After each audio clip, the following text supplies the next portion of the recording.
Hello everyone, a very good evening and welcome to Byju's Exam Prep. Welcome to another session on internal security. So in yesterday's class, we had started with Northeast insurgency. We covered concepts of Northeast insurgency and we understood the common factors that contribute to so many insurgent movements in Northeast India. So today, we shall have a state-wise discussion. We will start with Nagaland and we shall understand the root cause of insurgency in Nagaland. We will examine the Naga insurgency in complete detail. So I hope you guys have revised the general factors in Northeast India which have contributed to the rise of so many insurgent movements. Right? We have covered this in detail yesterday.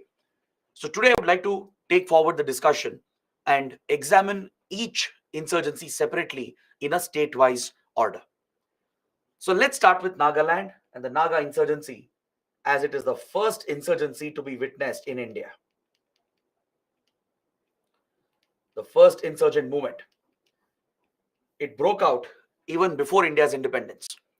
Right before India became independent, Naga insurgents had declared a war, a separatist war against the Indian state. So this movement has represented a formidable threat for India. 75 years later, it still represents a threat for India and we still haven't resolved the Naga insurgency. So we need to understand the root cause, what contributed to the rise of this separatist insurgent movement. How did it spread? What kind of support did the insurgent movement enjoy? And how has India tackled this threat? Right? So this story begins in colonial India. To understand Naga insurgency, we have to go back to the British era because that is where the root cause lies. The Nagas, the Naga ethnic group, is a very large ethnic group. Is that clear? Within Nagas, there are many clans. There are sub-ethnic groups within the Naga community. And Nagas are not just found in Nagaland. They're not just found in today's Nagaland. They're found in other parts of the region as well. Apart from Nagaland, you can find subgroups of Nagas even in Assam, in Manipur,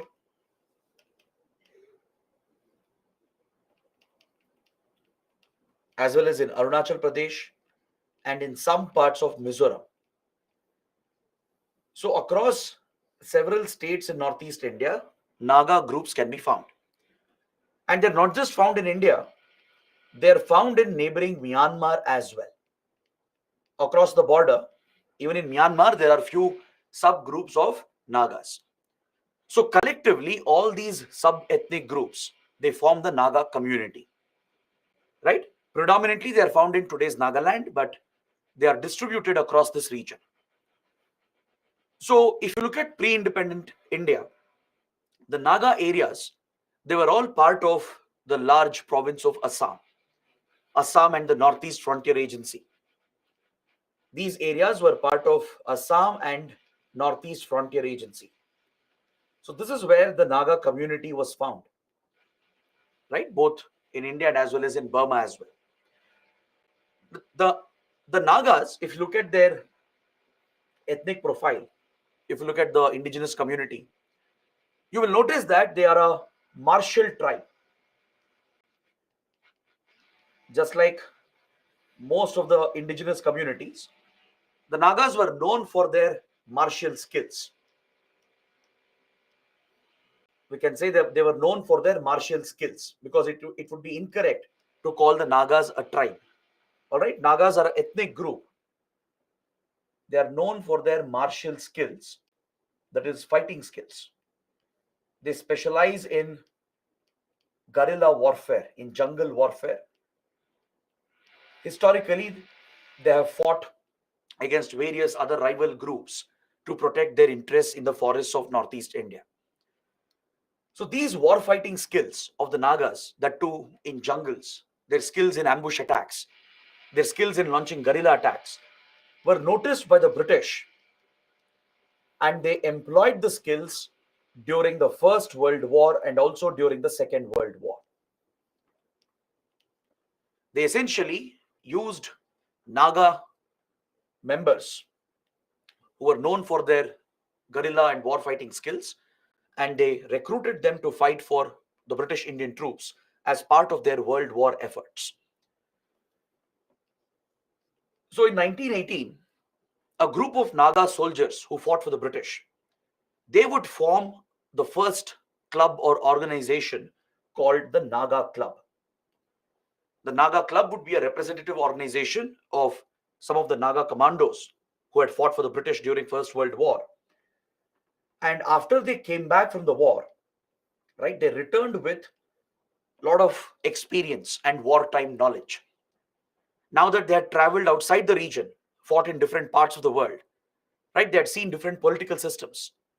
They had seen how nation states are formed and how cultural identities give rise to different national identities. They saw in Europe that people who speak a certain language will have a country of their own. People who belong to a certain ethnic group or a certain race will have a separate country of their own.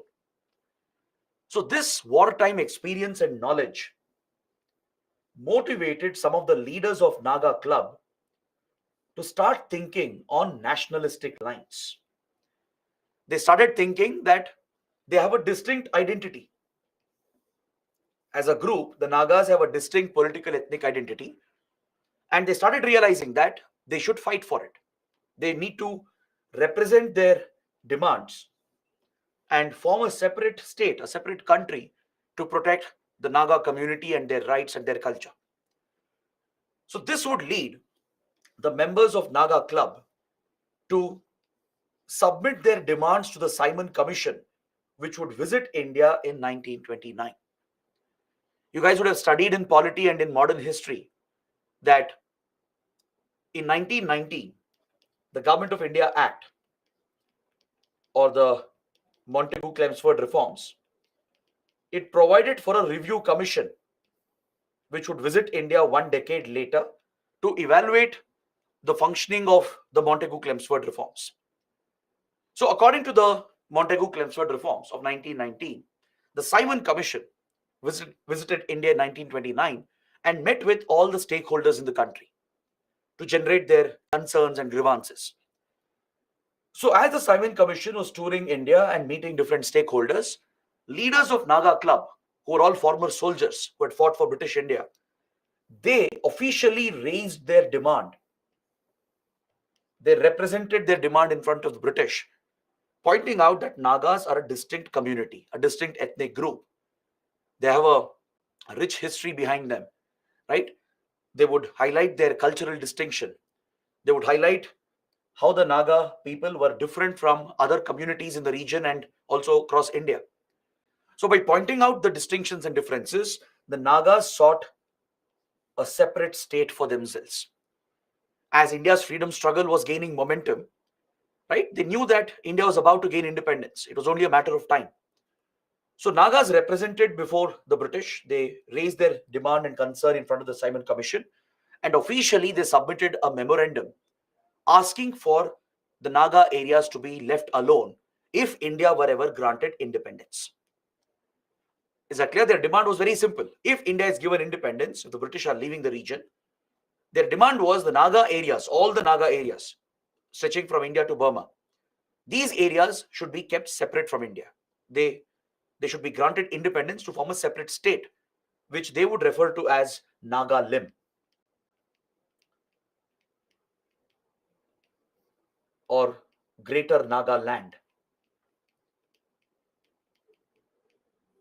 Is that clear?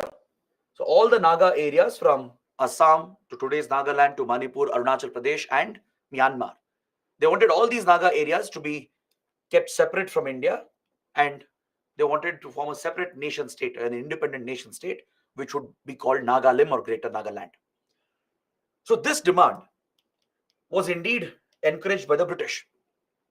The British, in fact, they saw this as a return favor when they employed Naga soldiers to fight on behalf of British India during First World War. Right? Obviously, there would be an expectation from the Nagas as well to return a favor from the British authorities. So given that the Nagas had fought during the First World War, some half-hearted promises were made by the British that we'll look into your demand, that we'll address this demand. In a way, a subtle encouragement was given to the idea that Nagas can have their separate country. Then came the Second World War. The Second World War,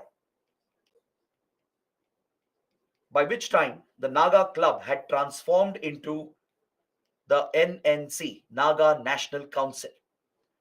With more political awareness, the Naga Club had now transformed into a much bigger and well-structured organization, a political organization called NNC, the Naga National Council. So even in the Second World War, Naga soldiers fought on behalf of British India. They would use their guerrilla fighting skills to fight for British India in different parts of the world. So they would come back not just with political and geopolitical knowledge, they came back with better military skills and strategies as well. So after coming back from the Second World War, the NNC reiterated the demand for Nagaland to be formed as a separate country. Because by 1946, by the time the Second World War ended, Britain was declining as a global power. It was imminent that British colonies would become independent. Right? India's freedom struggle had reached its pinnacle, and it was only a matter of time before India got its independence. So at this crucial juncture, the NNC, which acted as the representative of the Nagas, the political representative, raised a very strong pitch, a very strong demand, calling for Naga areas to be left alone, to be kept separate from India. Now the British, they consulted with the Indian leaders, right, with the Indian National Congress. Obviously, these demands were not acceptable to the Indian leaders.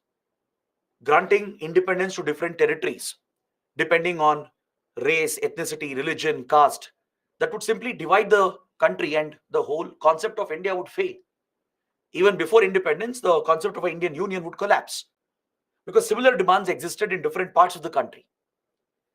So meeting one demand would create a wrong precedent. It would set a wrong example, and similar demands would come up and they would raise a stronger pitch for independence from India. So Indian leaders, they rejected this demand at any cost. It was unacceptable to the Indian National Congress to allow any region to break away. So the British now, who were caught in between, who were in between the Indian leaders and the NNC, they tried to strike a middle ground. They worked out an agreement called Akbar-Haidari Agreement, or the 9-point agreement. Akbar Haidari was the governor of Assam, the British governor. All right. And interestingly, he's the grandfather of Bollywood actress Aditi Rao Haidari. All right. So Akbar Haidari, who was the governor, would meet with NNC leaders on behalf of the British, and he negotiated a settlement. He worked out a middle ground, and some of the leaders of NNC agreed to these 9 points. Few leaders of NNC, especially the more moderate ones, who only believed in a political struggle, who believed in a peaceful political struggle, they all agreed to the concessions that were being offered through Akbar-Haidari Agreement. So under the Akbar-Haidari Agreement, British India promised that independence is not possible, right? India will not agree for that. Outright independence is not possible, but however, we will provide constitutional autonomy within the Indian constitution that is going to be drafted in a few years. All right, that is what the agreement promised.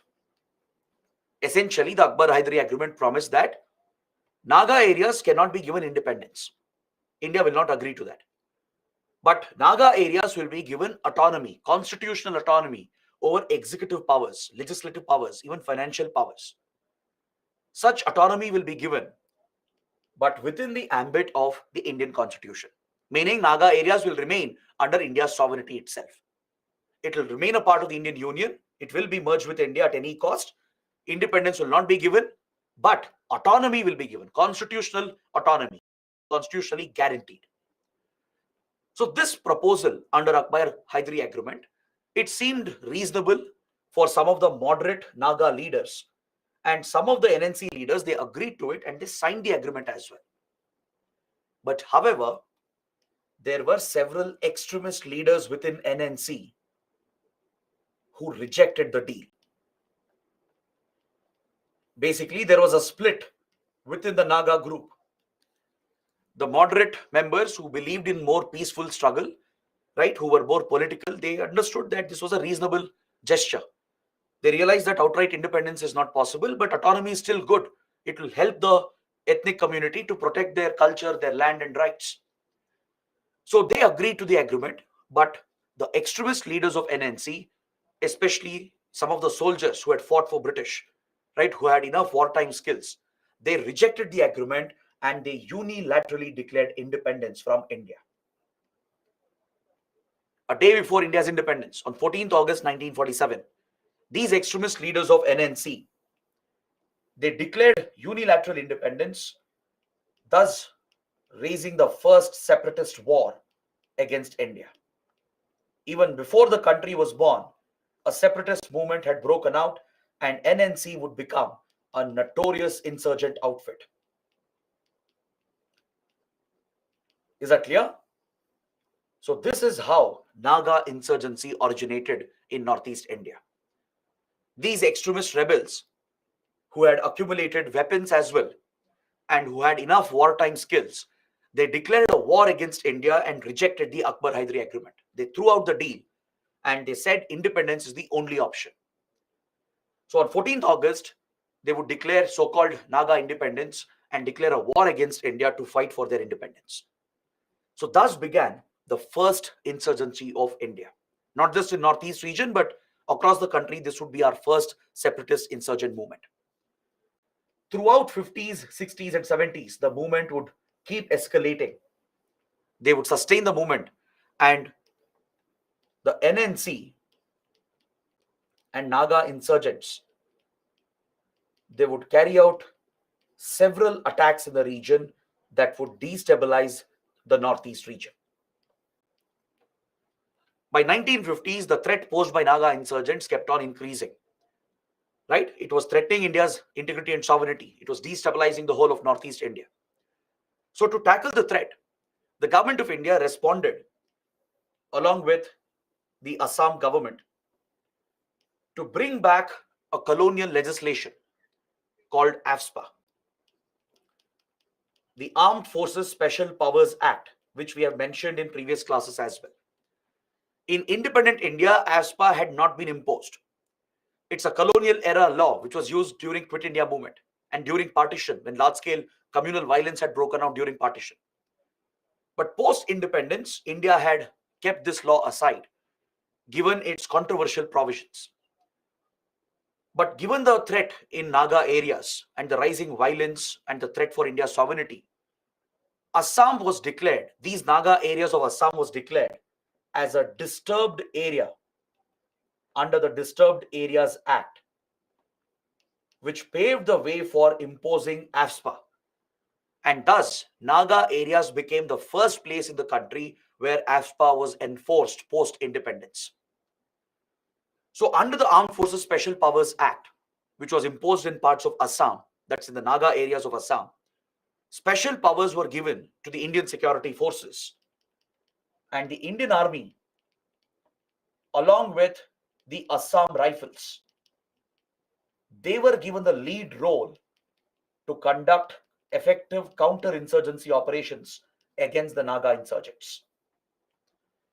The Indian Army and Assam Rifles, along with Assam Police, they were empowered with the special powers of AFSPA, and they were ordered to target the Naga insurgents as effectively as possible, and thus began India's counter-insurgency war in Northeast India. So the scale of violence would keep on escalating, but parallelly, India tried to calm down the tensions. We reached out to the moderate political factions again, and what India did was we granted statehood to recognize Naga identity, right? To treat Nagas with greater respect and give them more political rights. Statehood was granted to Nagaland by carving out Naga areas from Assam in 1963. I'm sure you would have studied this as well in polity and in modern history, in post-independence history, right? When India was being reorganized, the Naga areas were carved out and it was established as a separate state in 1963. Full statehood was granted, thus giving the Naga people more rights, more constitutional rights. Is that clear? Because in Assam, the majority community would be the Assamese. The Assamese have always been dominant. So Nagas would always obviously feel left out and threatened. So to fulfill some of their political, cultural, and economic rights, Naga areas were carved out from Assam and a separate state was formed, which is your Nagaland. The government was hoping that this would initiate a peace process, that this could calm down the tensions, this would satisfy the demands of Nagas, and at least some political leaders would be happy with it and they would reduce the support and maybe scale down insurgency as well. So, hoping to start a peace process, India granted statehood with the intention of providing greater rights to the Naga people. But these concessions that India was making was not enough. The Naga insurgents wouldn't agree or settle to anything less than complete independence. Right? So, despite granting statehood, Naga insurgency did not come down or it didn't end. And instead, they found a base. They found a support base in East Pakistan. As India had scaled up its counterinsurgency operations, and as Indian forces were targeting the Naga insurgents, they moved out of India and settled in East Pakistan, where Pakistani state agencies would start backing the Naga insurgents. A safe haven was made available in East Pakistan. The then Pakistani state would provide the support needed, would provide funds, arms, and shelter to these insurgents to wage their war against India. So in many ways, it was Pakistan's covert war, a secret war against India to destabilize the Northeast region. Right? So until 1970-71, the insurgency continued and remained a major threat for India. But then, when India liberated Bangladesh in 1971, when East Pakistan was broken apart from Pakistan and a new country was born, that is Bangladesh, these Naga rebels, they lost their support, they lost their safe haven, and immediately they came under tremendous pressure from India. They could no longer hide. They couldn't simply cross the border and enter East Pakistan and hide with Pakistani support. Because we broke the country into two parts and helped in the liberation of Bangladesh, we helped the Bengali liberation movement. And the Bangladeshi government was very grateful to India and assisted in cracking down on these Naga insurgents. So as the safe haven and support base was destroyed in Bangladesh, the Naga insurgents lost their bases and they came under renewed pressure from Indian forces. So as India stepped up counterinsurgency operations, Naga insurgency weakened, and we used the opportunity to work out a peace accord called the Shillong Accord of 1975. A peace process was initiated with NNC insurgents, and after negotiating with the insurgent outfit, the Shillong Peace Accord was signed. The negotiations happened in Shillong, in Meghalaya, in a neutral location. So that's why it's called the Shillong Accord. So the Shillong Accord was basically a reiteration of Akbar Hydari Agreement. The constitutional autonomy, which was promised in 1947, the same promise was offered by India again. This is honestly a reasonable offer from India. Granting constitutional autonomy to help the community protect their land, their culture, their identity is a very big concession. Right? It happens only in democratic countries like India. Ideally, the Nagas should have taken this offer. Even this time, it was the same tragic story again. Just like it happened with Akbar Hydari Agreement, some of the sensible, moderate leaders of Naga National Council, they agreed. They promised that they'll abide by the Shillong Accord. But there were many extremist insurgents who rejected the accord again, and they broke the Shillong Accord. They walked out of these talks process, right? Only some of the moderate, sensible leaders were accepting the Shillong Accord, and they were ready to settle for constitutional autonomy being offered by India. But these radical extremists who were hell-bent on leading the war and fighting for independence, they broke the Shillong Accord and established a new outfit. These extremist leaders who believed in just violence and nothing else, they quit NNC. They quit the NNC because in NNC there were many moderate political leaders who were agreeing to the offer being made by India. They saw that this was a great offer to settle the crisis, right? It would fulfill the interests of both the parties. Naga areas would remain under India's sovereignty without threatening our integrity and sovereignty, but they would get their constitutional autonomy to protect their land and rights. So even though the moderate leaders were accepting, the extremist leaders, they rejected the accord. They quit the NNC itself. They walked out of NNC and they formed a new terrorist organization, the NSCN, a notorious Naga terror group. Technically speaking, it's an insurgent organization, but given the scale of violence it has carried out, given the way in which it has targeted civilians, our soldiers, and how it has threatened our integrity and sovereignty, it is nothing other than a terrorist organization.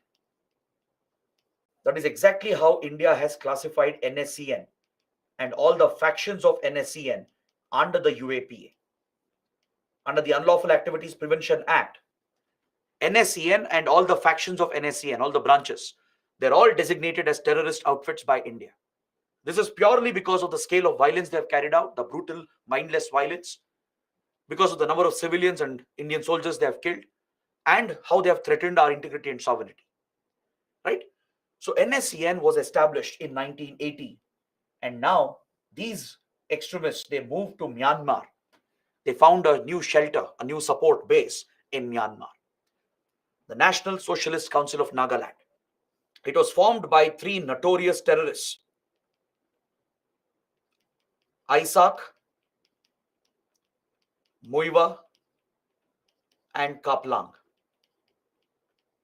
These three notorious insurgents come terrorists, they were the ones who would establish this group. They were the ones who rejected the Shillong Accord and established NSCN as a dangerous insurgent terror organization with base in Myanmar, primary base in Myanmar. All right, it was formed in 1980, almost 3 decades after the start of Naga insurgency.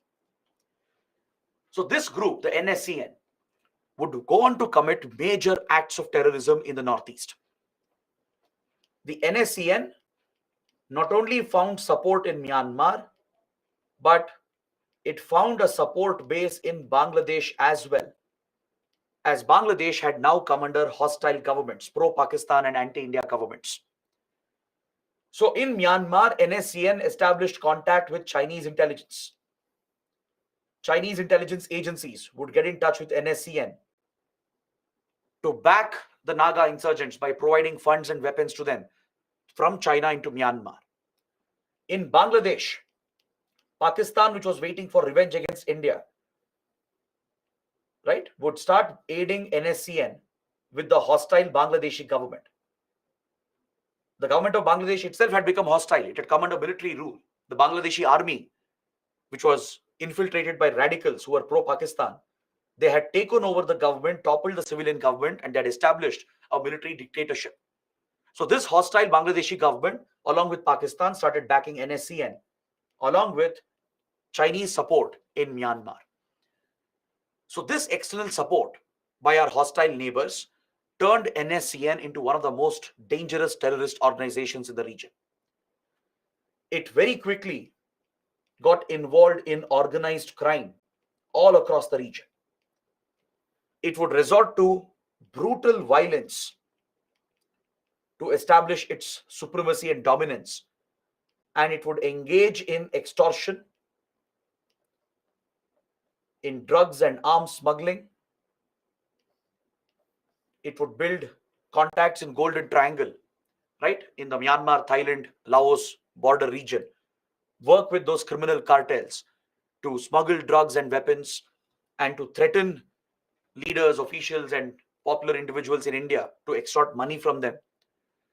They would start blocking roads and highways as well and impose their local so-called taxes on all vehicles that would pass through. They would threaten the businesses, local shops and businesses would be threatened to pay weekly, monthly hafta or ransom or else they will be targeted by these terrorists. So that is how the NSCN started raising funds. It blocked key highways. These terrorists would hold weapons and stand on key highways and establish a toll booth. If a truck has to pass through, they have to pay a ransom to them. If someone has to run a shop, a restaurant, or a small business, they have to pay a ransom to them. Right? Even many top leaders or well-known individuals from the region, even they will be threatened and they will be extorted. So essentially, it became a criminal organization with its terrorist activities. Is that clear? You can clearly see the link between organized crime and terrorism. Later, in 1988, this group split on ideological lines. Due to differences that came up between the leaders, Isaak, Muiva, and Kaplan, the group got split into two factions, the IM faction and the Kaplan faction. Is that clear? The NSCN, which had been formed in 1980, it now got divided into the IM faction led by Isaak and Muiva, which largely used Bangladesh as its safe haven, and Kaplan, the other NSCN leader, formed NSCN-K or NSCN Kaplan faction with Myanmar as his base. So this split divided the NSCN and two new factions were born. And both the factions were a threat for India and they continued their acts of insurgency and terrorism against India. All right? But India managed to step up the counterinsurgency operations and we managed to weaken these outfits in 1980s, which forced them to sign ceasefire agreements with the government of India in 1990s. After waging decades of insurgent terrorist war against India, finally they agreed for a ceasefire. Because India was always looking for a settlement, a peaceful settlement. We were looking to initiate a peace process so we can settle these conflicts. At the end of the day, these are Indian citizens, right? Even the extremists, they would be Indian citizens. So along with tackling the security threat through better security operations and intelligence operations, after weakening the groups, India would reach out to them offering a peace process. And through the talks, we agreed for a ceasefire, which was signed in 1997 with NSCN IM and with Kaplan faction in 2001. So both the outfits, they agreed to halt their operations against India. Is that clear? After several years of causing terror, they signed a ceasefire agreement with the Indian government and government of Assam, government of Nagaland. And these ceasefire agreements were signed in 97 and 2001. But unfortunately, none of these groups were by the ceasefire agreement.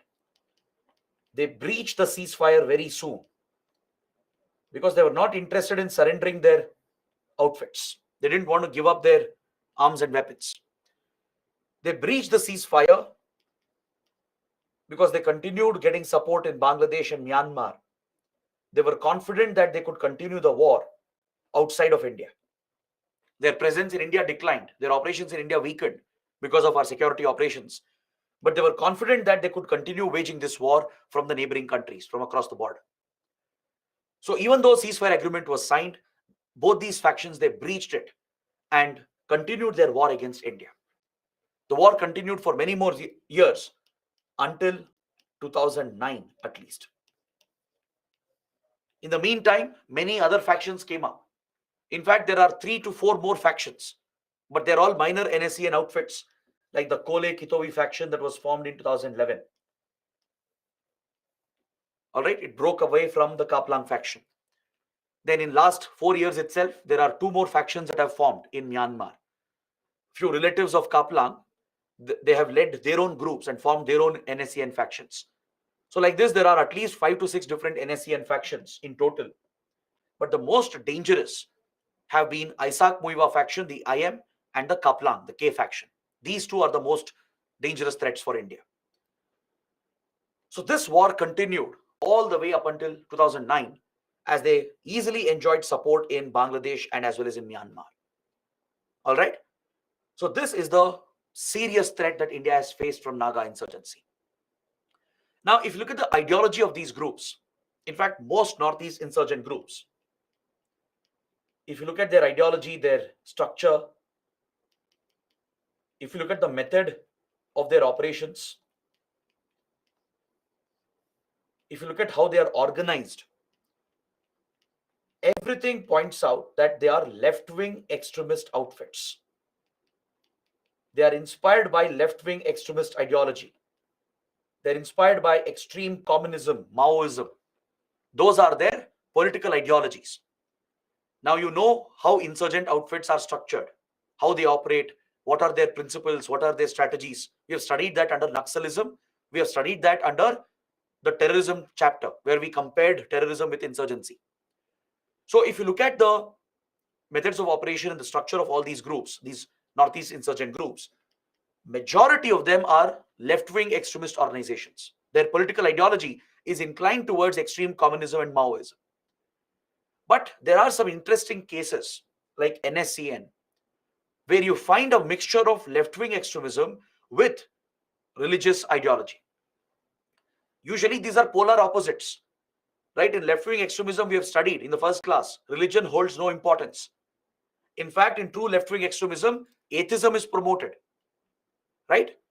Non-belief, or not believing in any religion is the core agenda in left-wing extremism. Focusing on religious faith and religious ideology is a right-wing trait. It's a right-wing extremist trait. But there are few Northeast insurgent groups like NSCN and others, you will see them in the coming discussion as well, that even though they are left-wing extremist outfits politically and in their structure and in their operations, they do have a religious agenda as well. The NSCN wanted to liberate all these areas, the Naga areas, bring all the Naga inhabited areas together,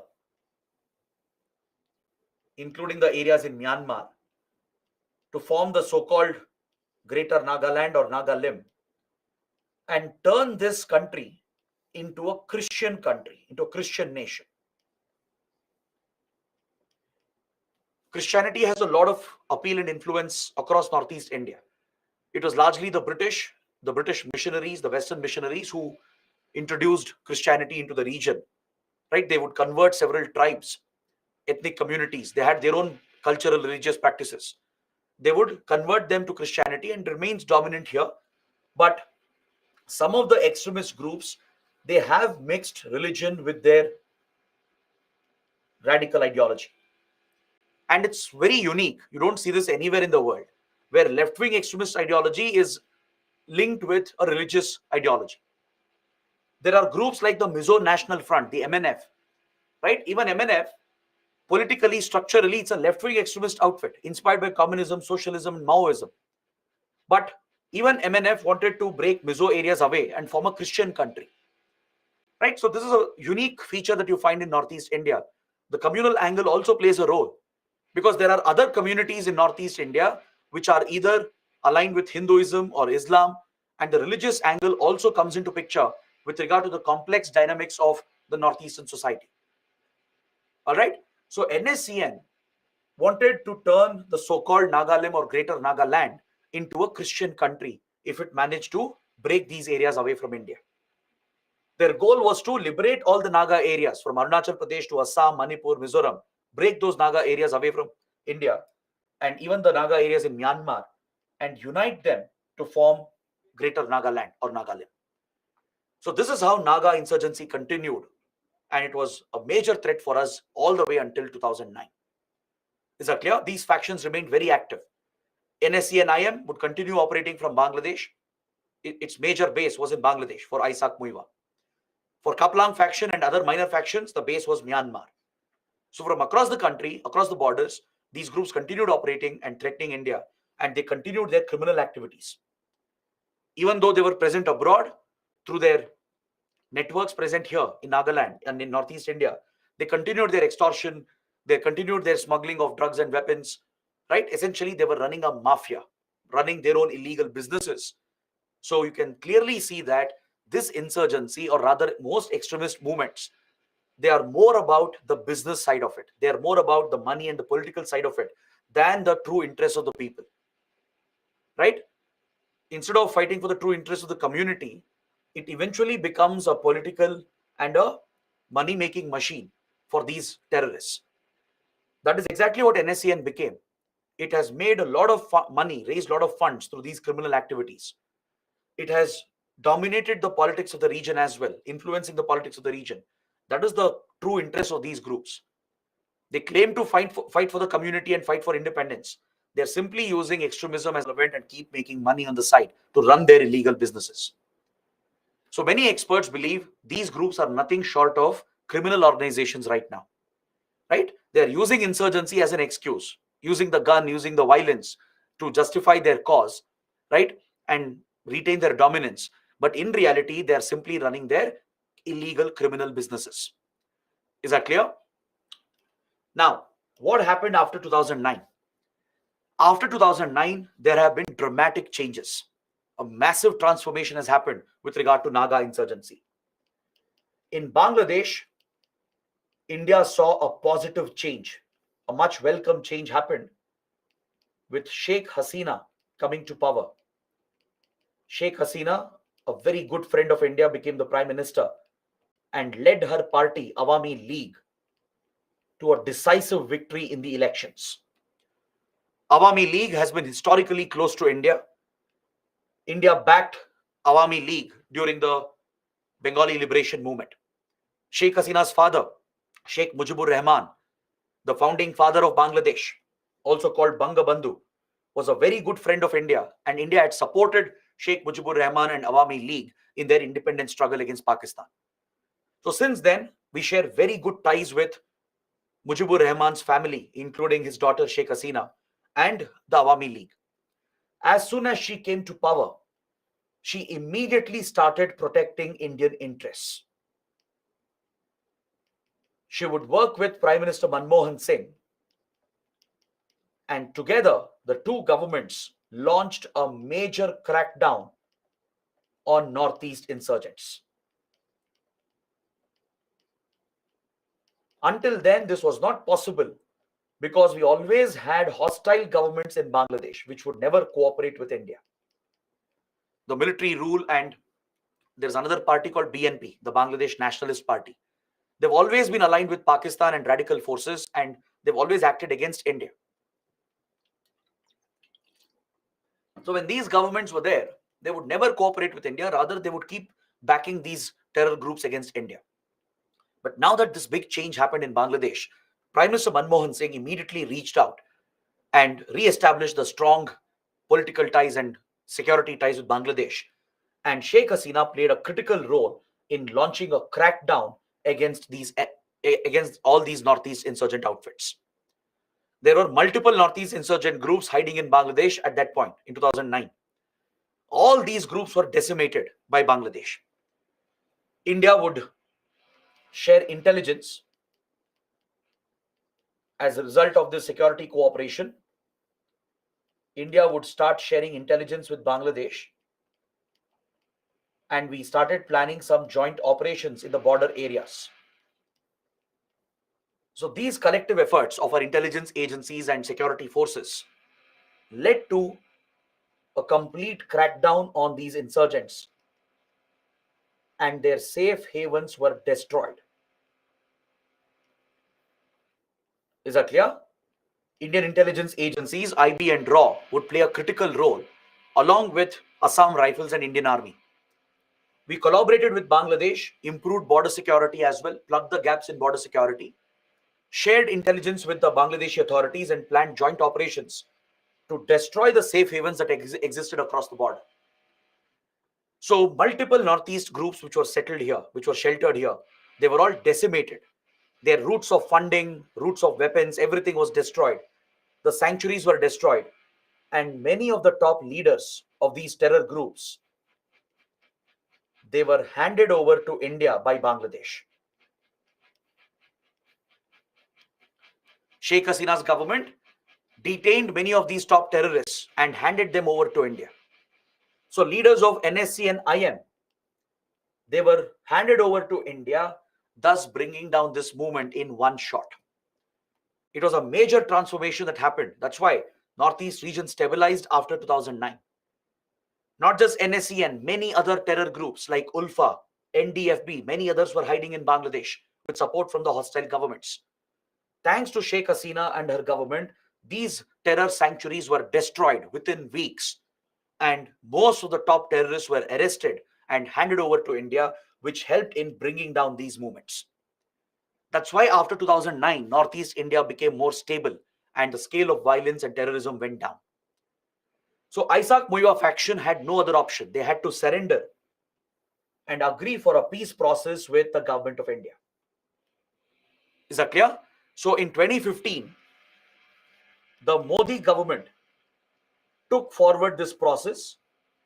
It took forward the progress seen under Manmohan Singh's government, and Prime Minister Modi initiated a peace process with the Naga groups. The government of India started a dialogue with NSE and IM faction and other Naga political groups and student unions. All the Naga representatives were brought together. There are several Naga student unions representing the Naga youth. There are many political groups as well representing Naga interests, and insurgent groups like NSE and IM. All of them were brought together by the government of India along with the state government of Nagaland. And a framework agreement was signed in 2015. A historic agreement was signed to start the peace process, to start the negotiations for a peace accord between the insurgents and the Indian government.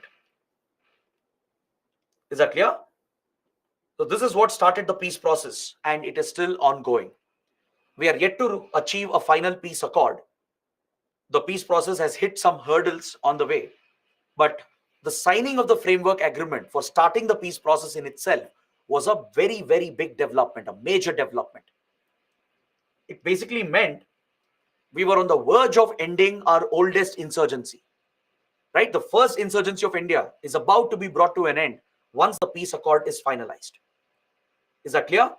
So 2015 saw this major development where the framework agreement was signed for the Naga peace process, and all Naga political groups with NSE and IM, they have been participating in talks with the Indian government and the state government. All right. Now you might ask, what happened to the other major group, the Kaplang faction? What happened to NSE and Kaplang, which was the most notorious outfit? NSE and Kaplang has refused to surrender. The Kaplang faction, which is based out of Myanmar, continues to enjoy support from local Nagas in Myanmar and continues to enjoy support from Chinese intelligence agencies. So Kaplang faction is confident that it can still thrive and continue and sustain the movement against India. It has refused to surrender and it rejected the peace process. It rejected the framework agreement signed in 2015 and even showed its displeasure and anger against the peace process by launching a major attack against India.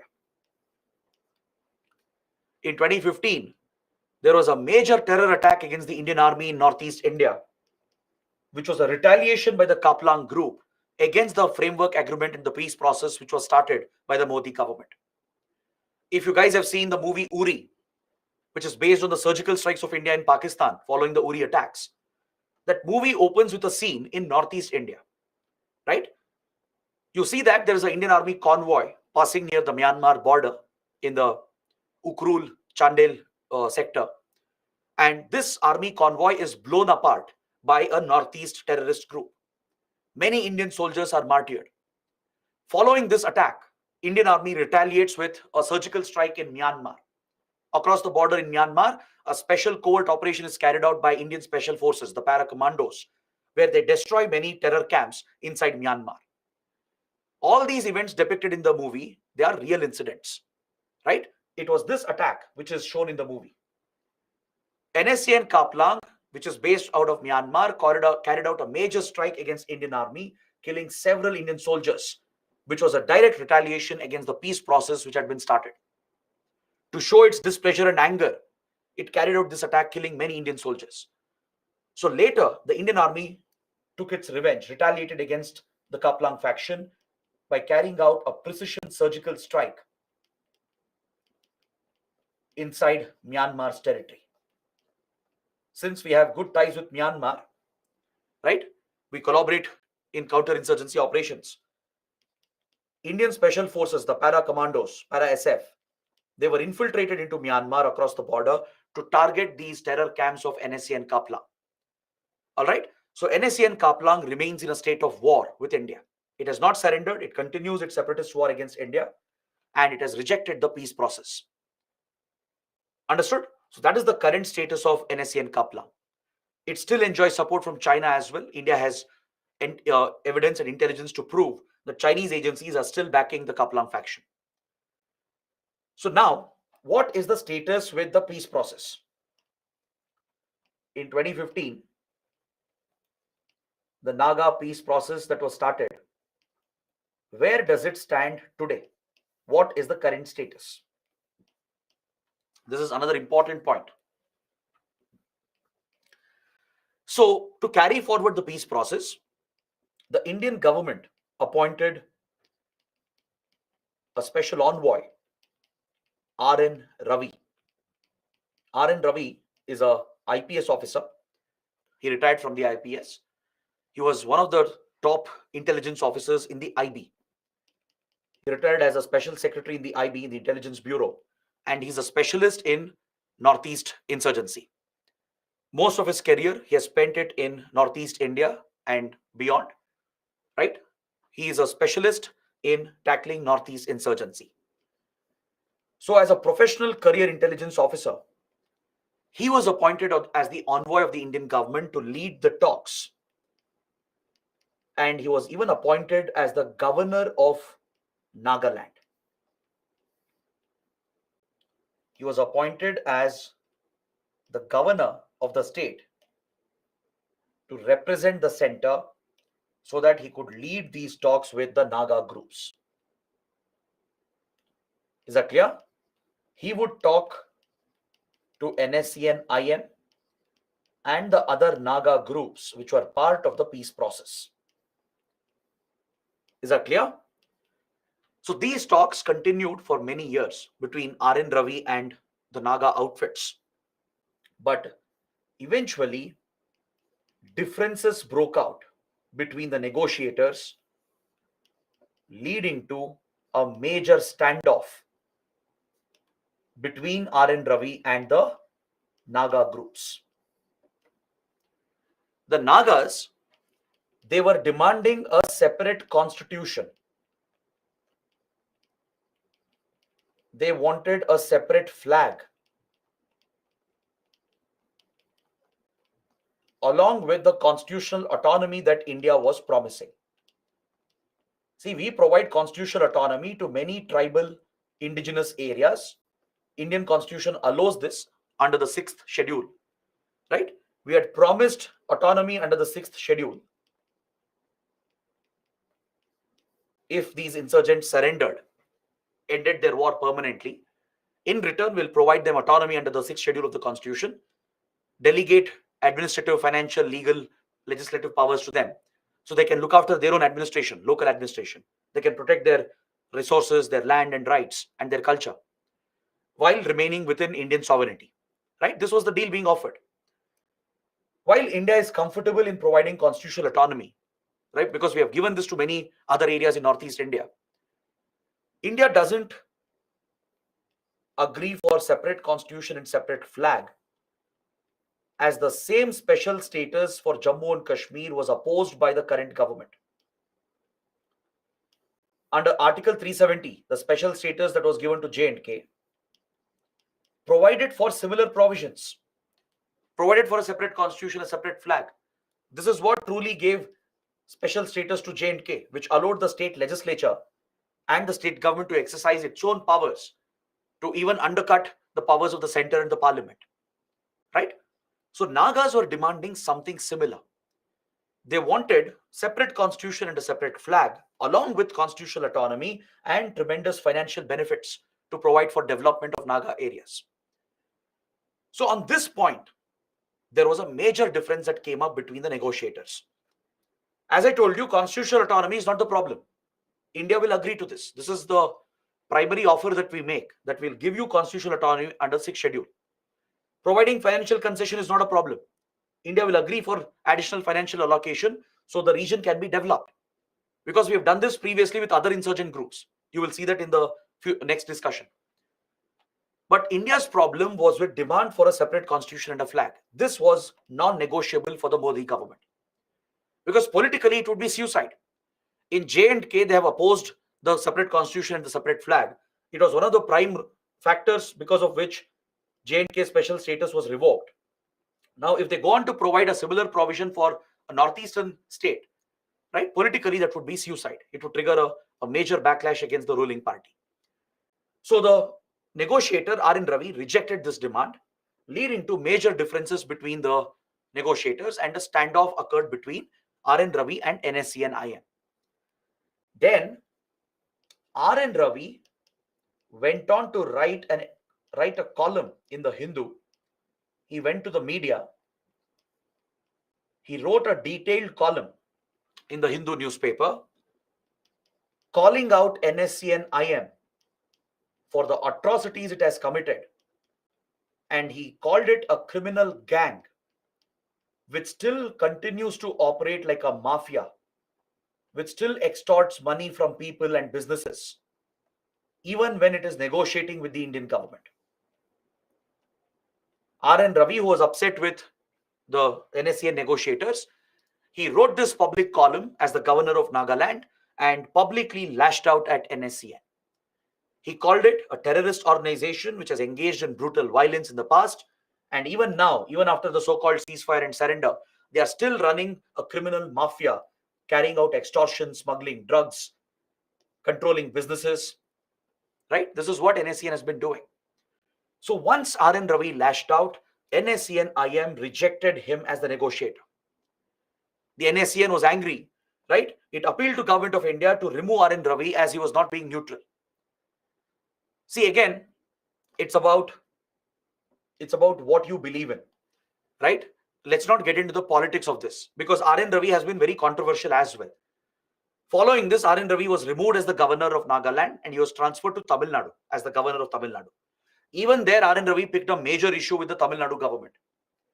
He created a constitutional crisis in Tamil Nadu as well, right? So let's not get into the politics of it, because usually governor's office is often misused by ruling parties at the center.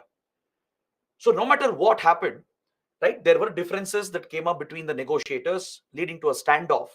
And as a result, the talks have stalled. The peace process has hit a stalemate. It has stalled for several months, and we haven't seen any progress as such. This is the current status regarding Naga insurgency. All right. The peace process started in 2015 with NSCN, IM, and other Naga political groups. It has stalled for several years because of the standoff, right? There has been a difference of opinion between the Government of India and the Naga negotiators. So after R.N. Ravi was removed as the governor and transferred to Tamil Nadu, the talk process has hit a dead end. It has stalled for the time being. NSCN Kaplang continues to remain a terrorist outfit operating from Myanmar, reportedly with Chinese support, and keeps targeting India even today. There are a few other minor factions that have taken root, but they're all very minor outfits. They don't really pose much of a threat to India. So this is the current status of Naga insurgency, the oldest insurgency of India. All right. So the topic is very, very important, because the Naga peace process might revive very soon, maybe right before the elections, because next year we have national elections. Government of India might give a push for these initiatives. You might see a peace accord being worked out in the coming months. It might happen. It's a possibility. Or after the elections, government might revisit the issue. It might fast track the peace process, and we might find a solution, and Naga peace accord might be worked out finally. If it happens, if the Naga peace accord is finalized, this will be the single biggest development as far as Northeast India is concerned, because it will bring the oldest insurgency of India to an end, bearing the exception of NSC and Kaplang. Apart from the Kaplang faction, we would have ended Naga insurgency through a political and negotiated process. So that is why watch out in current affairs. The topic is very important. Every now and then there will be articles on the Naga peace process. So please pay attention to it.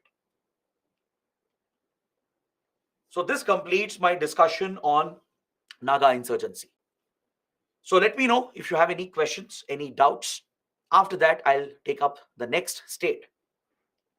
We'll talk about Assam and the various insurgencies seen in Assam. Assam is not as simple as Nagaland. In the case of Nagaland, it was only one insurgency, the Naga insurgency, right? Led by NNC and then by NSCN. But in Assam, it's not so simple. It's much more complicated than this. Assam has seen multiple insurgencies over a different period of time. They've had different root causes as well. So we need more time to cover Assam in detail. So if you have any doubts, any questions, let me know regarding Naga insurgency, and then we'll proceed with Assam.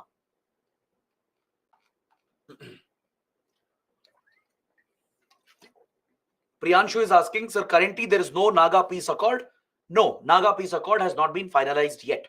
The peace process is going on under the framework agreement signed in 2015.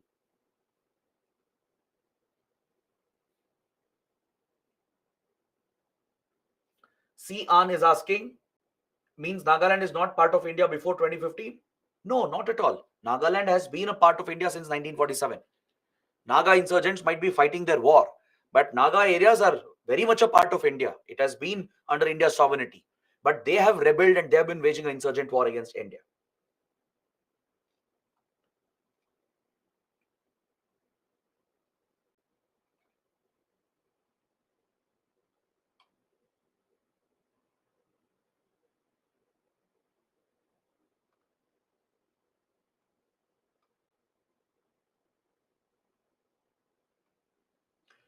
Sulakshana is asking what kind of questions are asked by UPSC regarding Nagaland. UPSC might ask a mains question where you are asked to explain the history of Naga insurgency. It might ask you to examine the root cause of Naga insurgency and its evolution and the current status. Or there might be a question on the current peace process which is going on, right? Or there could be a question on the cross-border support that Naga insurgents have received in neighboring countries. So on these lines, questions can be asked.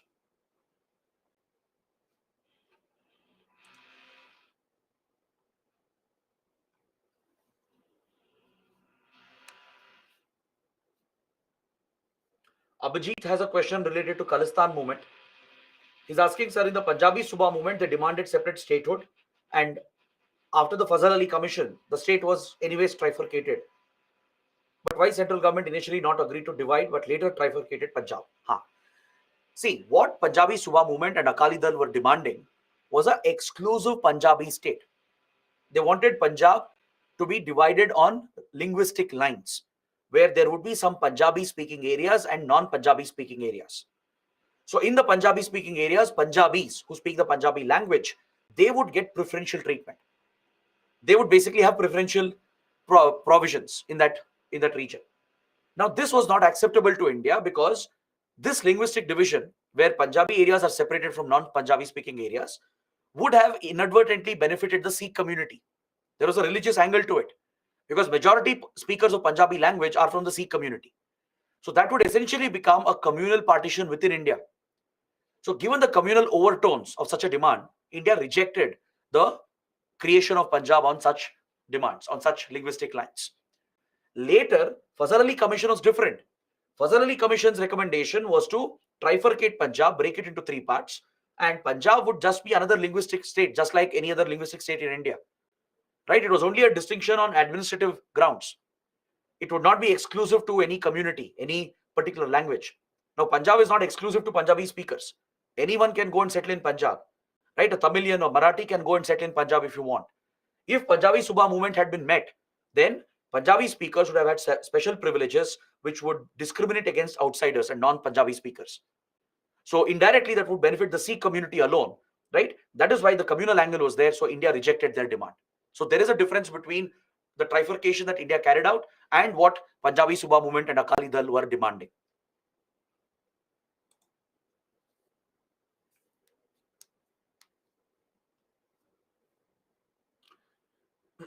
Srinu is asking, sir, why India can't clear Naga insurgency?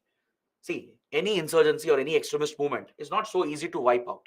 Just with security operations, you can't tackle these threats. It needs a mix of negotiations. It needs security operations as well. But of course, you need negotiations as well, along with better development of the region. Multiple strategies are needed to tackle insurgent movements, right? So we have found it challenging to deal with Naga insurgency because they operate in forested areas. They have got support in our neighboring countries across the border where we can't reach and target them. So because of all the factors which we studied yesterday, that's why I explained the common factors yesterday. Because of the geographical factors and the geopolitical factors of the region, these insurgent movements have thrived for many, many decades.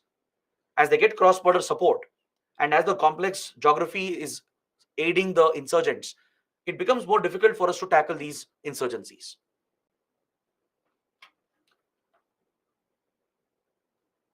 Sridevi is asking, if peace process is seen as a success, then which type of question will be asked on this topic? If peace accord is signed, definitely the question will focus on the peace accord itself. Like, what potential does it hold for stabilizing Northeast India? Or critically examine the provisions of the Naga peace accord, right? Or discuss the origin of Naga movement, the Naga insurgent movement, and examine the provisions of the Naga peace accord. Such basic questions can be asked. Santosh is asking, is it important to remember the important leaders of NSCN? These three leaders, yes. Since they have formed two factions and the factions are known by their initials, it's better to remember their names. It's very simple. Isaac, Muiwa, Kaplan. Only three names, right? Because the factions that have broken out, it is named after the leaders itself. So it's better to remember these three names.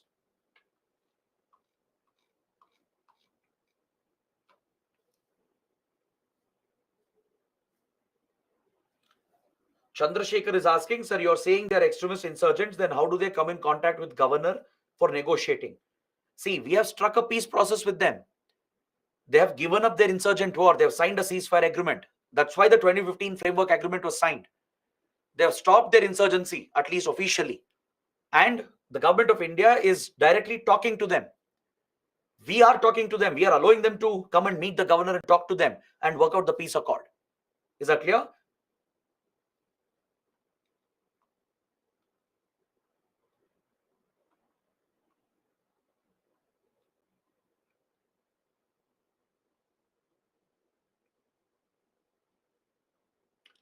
Vaishna is asking, so we saw what an important change took place due to a friendly government in Bangladesh. It led to crackdown on Northeast insurgents. So given this, it will never happen with China and Pakistan. So what measures can India take? This is something we discussed yesterday, right? In the last chapter. With regard to China and Pakistan, of course, they'll never cooperate to tackle terrorism. The measures we discussed, be it the intelligence measures, the border security measures, the diplomatic measures, the financial measures, that is what India will be employing to counter terrorism that emanates from Pakistan. Because Pakistan will never cooperate with us to tackle terrorism. Why would it? Right? It is the one sponsoring terrorism against India. Bangladesh was a different case. We got a friendly government under Awami League and it cooperated with us to tackle these insurgents.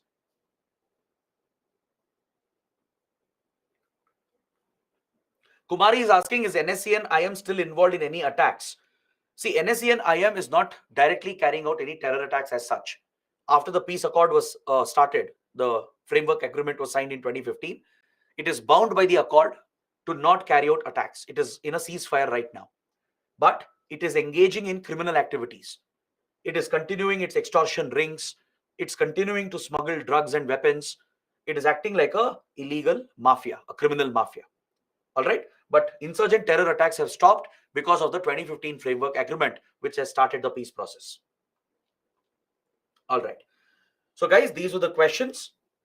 Now, let's move on to the next topic. Let's take a look at insurgencies in Assam. This is a very important topic. All right. As I told you, there are different movements that we need to study. First, I'll start with Ulfa, the most dangerous insurgent movement of Assam. Right? It was led by a group called Ulfa, United Liberation Front of Assam. This insurgency that we saw in Assam It is rooted in some external factors. The root cause for the insurgency comes from outside of India. All right. So let us examine this in detail. Ulfa insurgency started in late 1970s. That is when Ulfa was formed by some of the radical extremist students from Assam.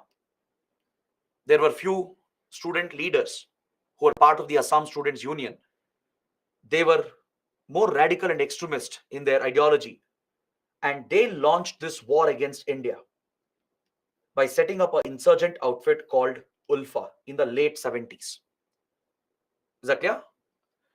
So, the root cause which contributed to the rise of this insurgency is the large-scale illegal migration that Assam has witnessed from East Pakistan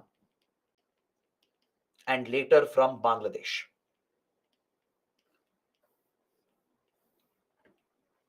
Is that clear? When India Pakistan were partitioned in 1947, there was a large influx of refugees into India. A lot of Bengali refugees came into India. Bengali Hindus, Bengali Muslims, right? They all came towards India and settled in India. Later, there were other internal problems in East Pakistan where few Buddhists and other communities also moved to India. You might have heard of Hajongs, right? Chakmas. All these communities from East Pakistan, they moved and settled in Northeast India. They took refuge in India. These were refugees who were facing a threat to their lives, their well-being. But after Bangladesh was liberated in 1971, after it became an independent country, we started receiving a wave of illegal migrants. Right before Bangladesh was liberated in 1970-71, we had again received a massive inflow of refugees because of the genocide that Pakistan had committed against the Bengalis. Correct? This is what had triggered the liberation movement. The Pakistani army had committed brutal atrocities amounting to a genocide against the Bengalis. So almost 10 million refugees had come across the border into India. So all those who came before 1971, they were all refugees largely. Some of them came during partition, some of them during the violence that Pakistan was carrying out in 70-71. But after Bangladesh was born, after it was liberated, we started receiving illegal migrants, and there was a large influx of illegal migrants. All right. So this entry of outsiders on such a large scale has been viewed with suspicion by the native community in Assam, which is the Assamese. Assamese are the most dominant community in Assam and also in the entire Northeast India. Right? They trace their influence from the Ahom kingdom, from the legendary Ahom kingdom.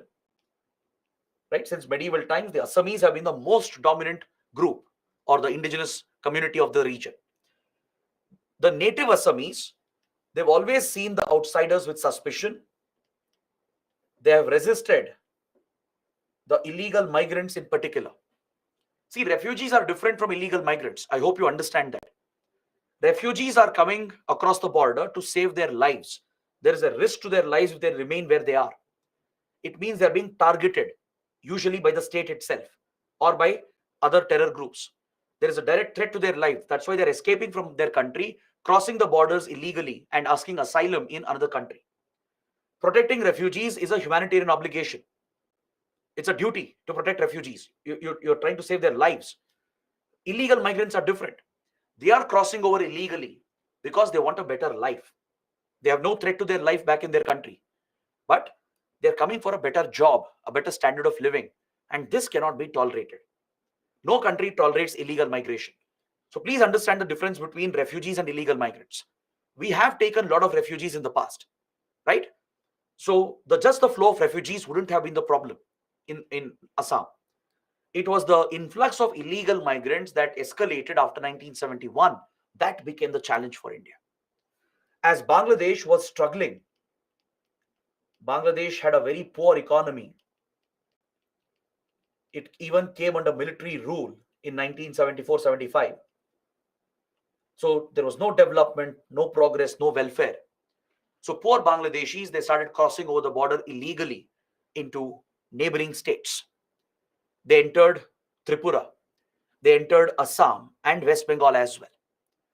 So the large scale illegal migration which started happening started changing the demography of Assam. The native Assamese believed that large scale illegal migration is changing the demography itself, meaning outsiders are increasing in their numbers. And this led to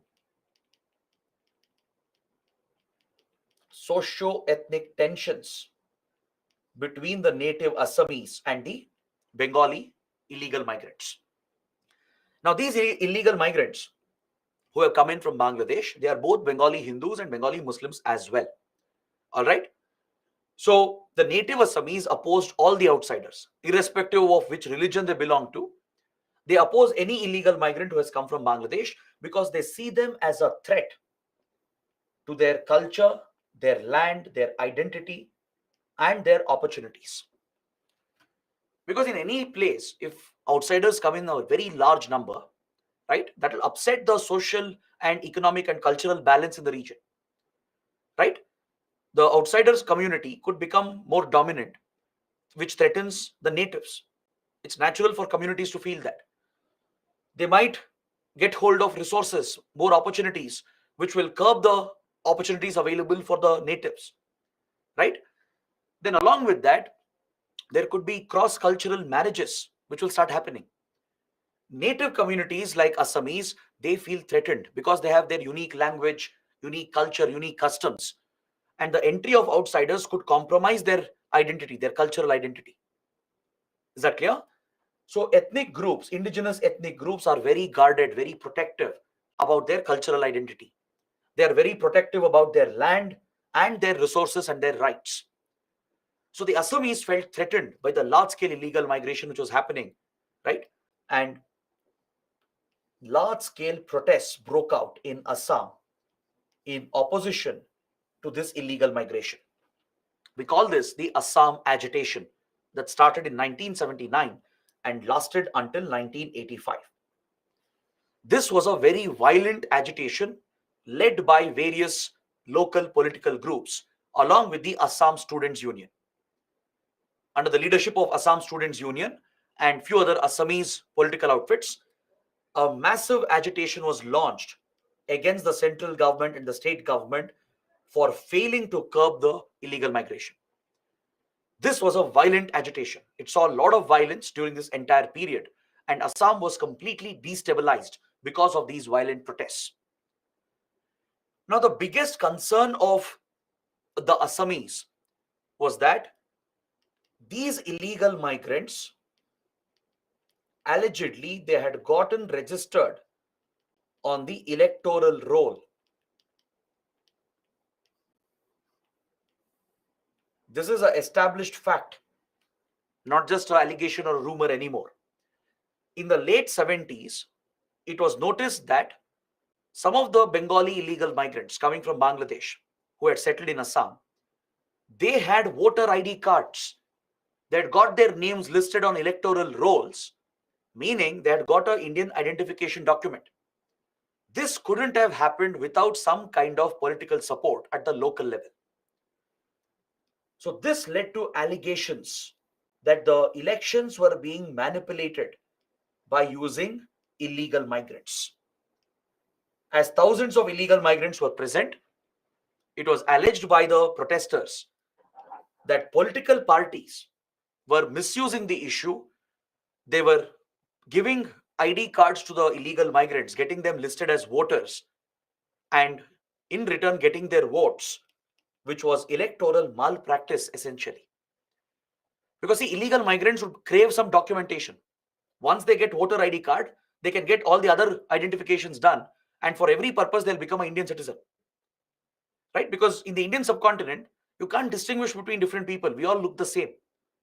How can you distinguish a Bangladeshi from an Indian, Pakistani from an Indian, Sri Lankan from an Indian? We all look the same, right? Ethnically, we are pretty much the same. So since the features are the same, the physical features, If the illegal migrants get hold of official documents, if they get those documents made, fake documents made, they will become Indian citizens for every matter. With voter ID card, the two given officially, not even fake, these were original voter ID cards given to them. Their names were entered in the voters list, their names were there on the electoral roll.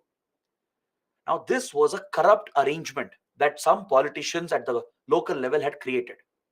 To win elections, they had struck a deal with the illegal migrants that they will pressurize the officials to get their names listed, issue them voter ID cards, which will help the illegal migrants to change their illegal status. They can go and get all the other documents done and basically become Indian citizens and settle in India forever. In return, they'll vote for that party. They will vote for that leader who got them listed on the electoral list. This quid pro quo arrangement started happening in some of these districts in Assam. Now, the fear is that if leaders and governments are elected through votes from illegal migrants who are now converted into legal citizens, the governments will start favoring them. Those leaders and governments which come to power, even after coming to power, they'll be obligated to serve their interests. They'll become a vote bank. They'll have to come out with policies and schemes which will preferentially benefit this community who have come from the outside, the Bengali Hindus and Bengali Muslims. So this is where the standoff began. The Assamese protested against this, that electoral malpractices threatens the well-being of the Assamese. Politicians and governments and leaders will start favoring only the illegal migrants tomorrow because they'll vote for them, right? The large-scale illegal migrant population would become a vote bank for them.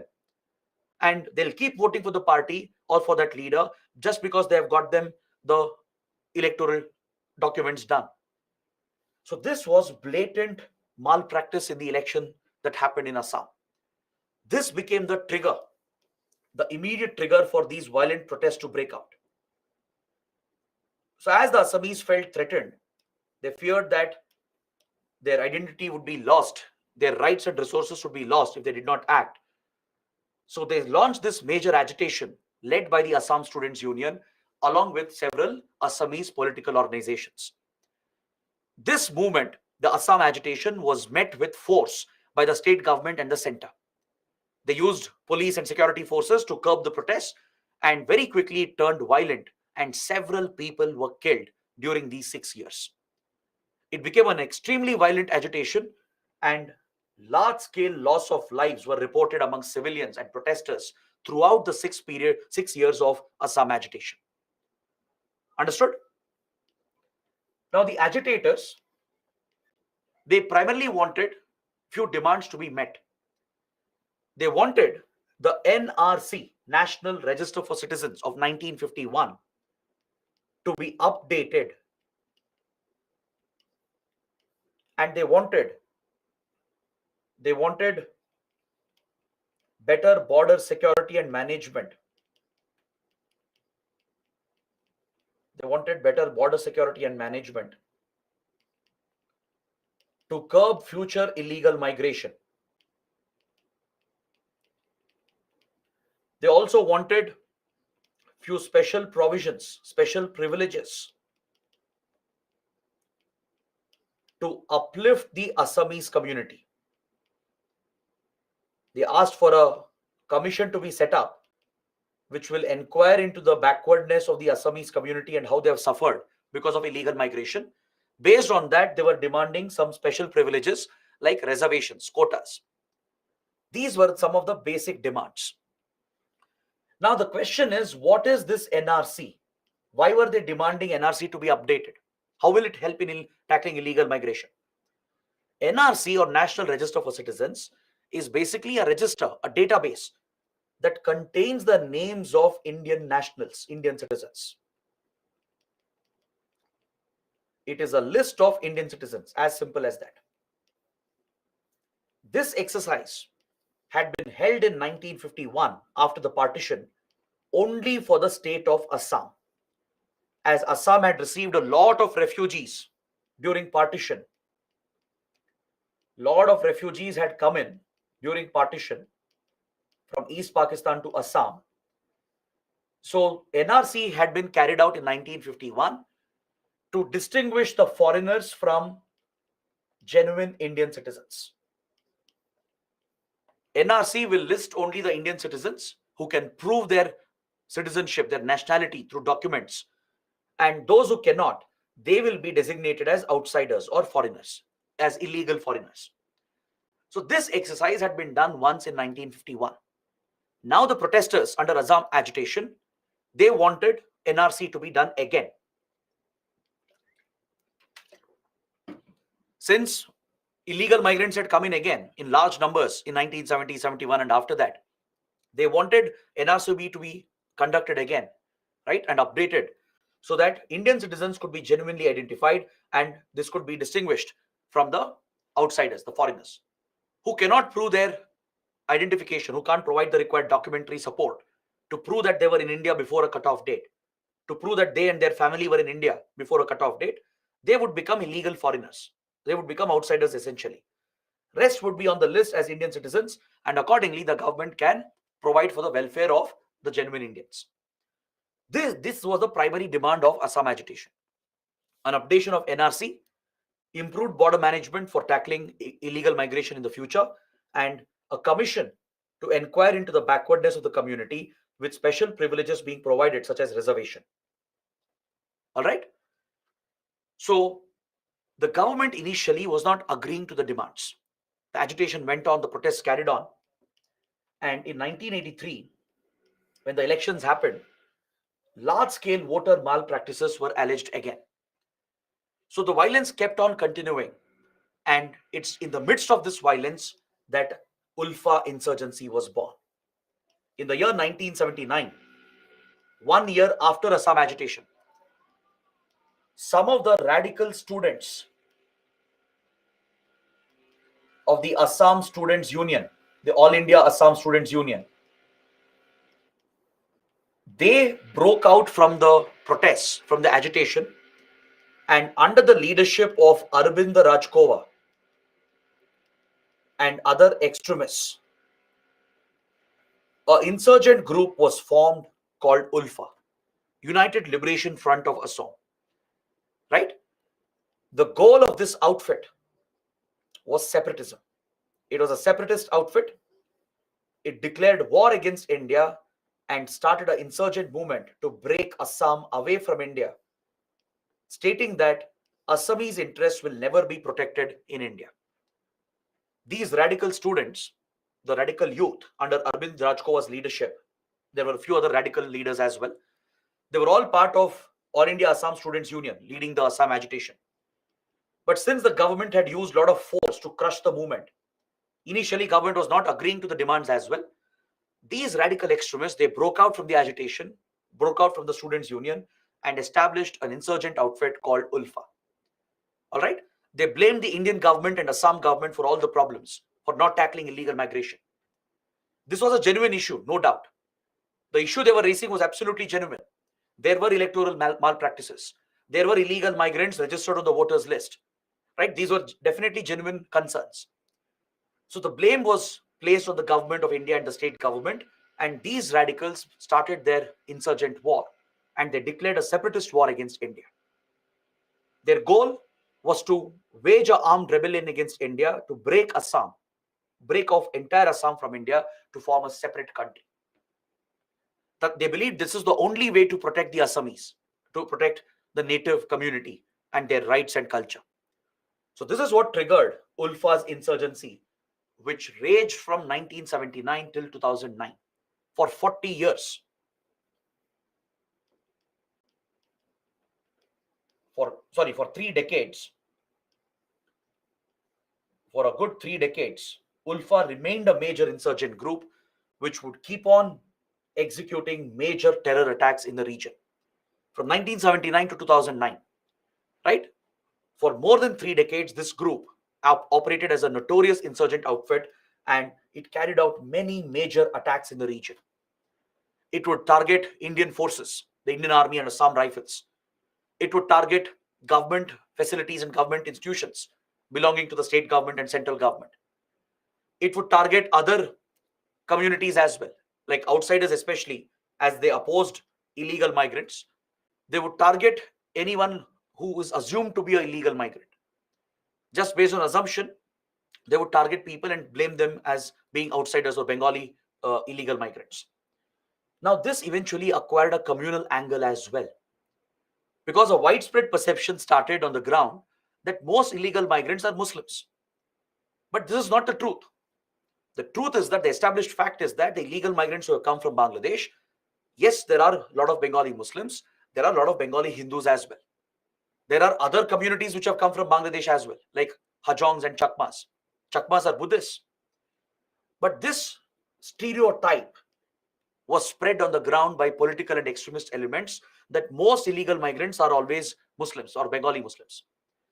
This stereotyping, this communal polarization, it led to communal targeting of Muslims in the region, where these insurgent groups and radical groups would target the Muslim communities. And even if they are Indian Muslims, later they would blame them, they would brand them as Bengali Muslims, as Bengali illegal migrants. Such atrocities also have happened in Assam, especially with another insurgent group called Bodo insurgents. I'll come to that later. Once we finish Ulfa, we'll come to Bodo insurgency. We'll discuss how these insurgents have targeted people in the region and branded them as illegal migrants. It has acquired a communal overtone where Muslims in the region have been attacked, entire villages have been burned down, people have been killed and slaughtered, and later they have branded them as Bengali migrants. This is all because of the stereotyping that exists that most migrants are Muslims. Right? Even Indian Muslims who are genuinely Indian citizens have been targeted by many of these insurgent groups. So Ulfa posed a major threat to India. Ulfa was definitely one of the most serious threats for India, because from 1979 to 2009, it scaled up its operations by getting support in Bangladesh, by establishing a safe haven in Bangladesh. Now look at the irony and the hypocrisy of this. These Ulfa terrorists, they were blaming Bangladeshis for all the problems, right? They started their movement, their agitation, their violent insurgency as opposition to outsiders who were coming illegally.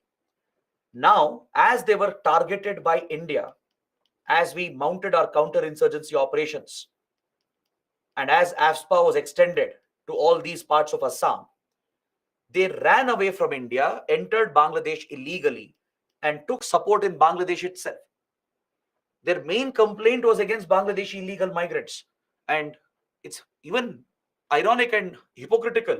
It's even hysterical that these guys went to Bangladesh itself and found a safe haven just because there were hostile governments ready to support them. This again shows that no insurgent or terrorist is truly interested in the cause that they are fighting for. They simply use these causes as an excuse for their own political agendas. They don't really care about the Assamese people or their rights. If they did, they would have fought for the issue through different methods, right? By resorting to violence and terrorism, they were simply establishing their dominating political control, right? So they ran away from India, took shelter in Bangladesh itself, right? And got support from the hostile Bangladeshi government, along with support from Pakistani state agencies. Pakistan's ISI, along with the hostile Bangladeshi government, would conveniently give support to Ulfa. And that is how Ulfa became a notorious organization for India. It easily procured arms and weapons. It became one of the well-funded organizations in the region. And from Golden Triangle, it got hold of some advanced weaponry, including rocket-propelled grenades or RPGs, advanced assault rifles. It even learned advanced bomb-making skills, which obviously was provided by Pakistan and Bangladesh. Right? State support existed. Their intelligence agencies were backing them. So, equipped with all these skills and weapons and funds, it mounted major attacks against India, especially in Assam and even across different parts of Northeast India. It even aligned with few other insurgents. Some of the insurgents here, they have often aligned with each other. They've supported each other with regard to logistics, funds, and weapons.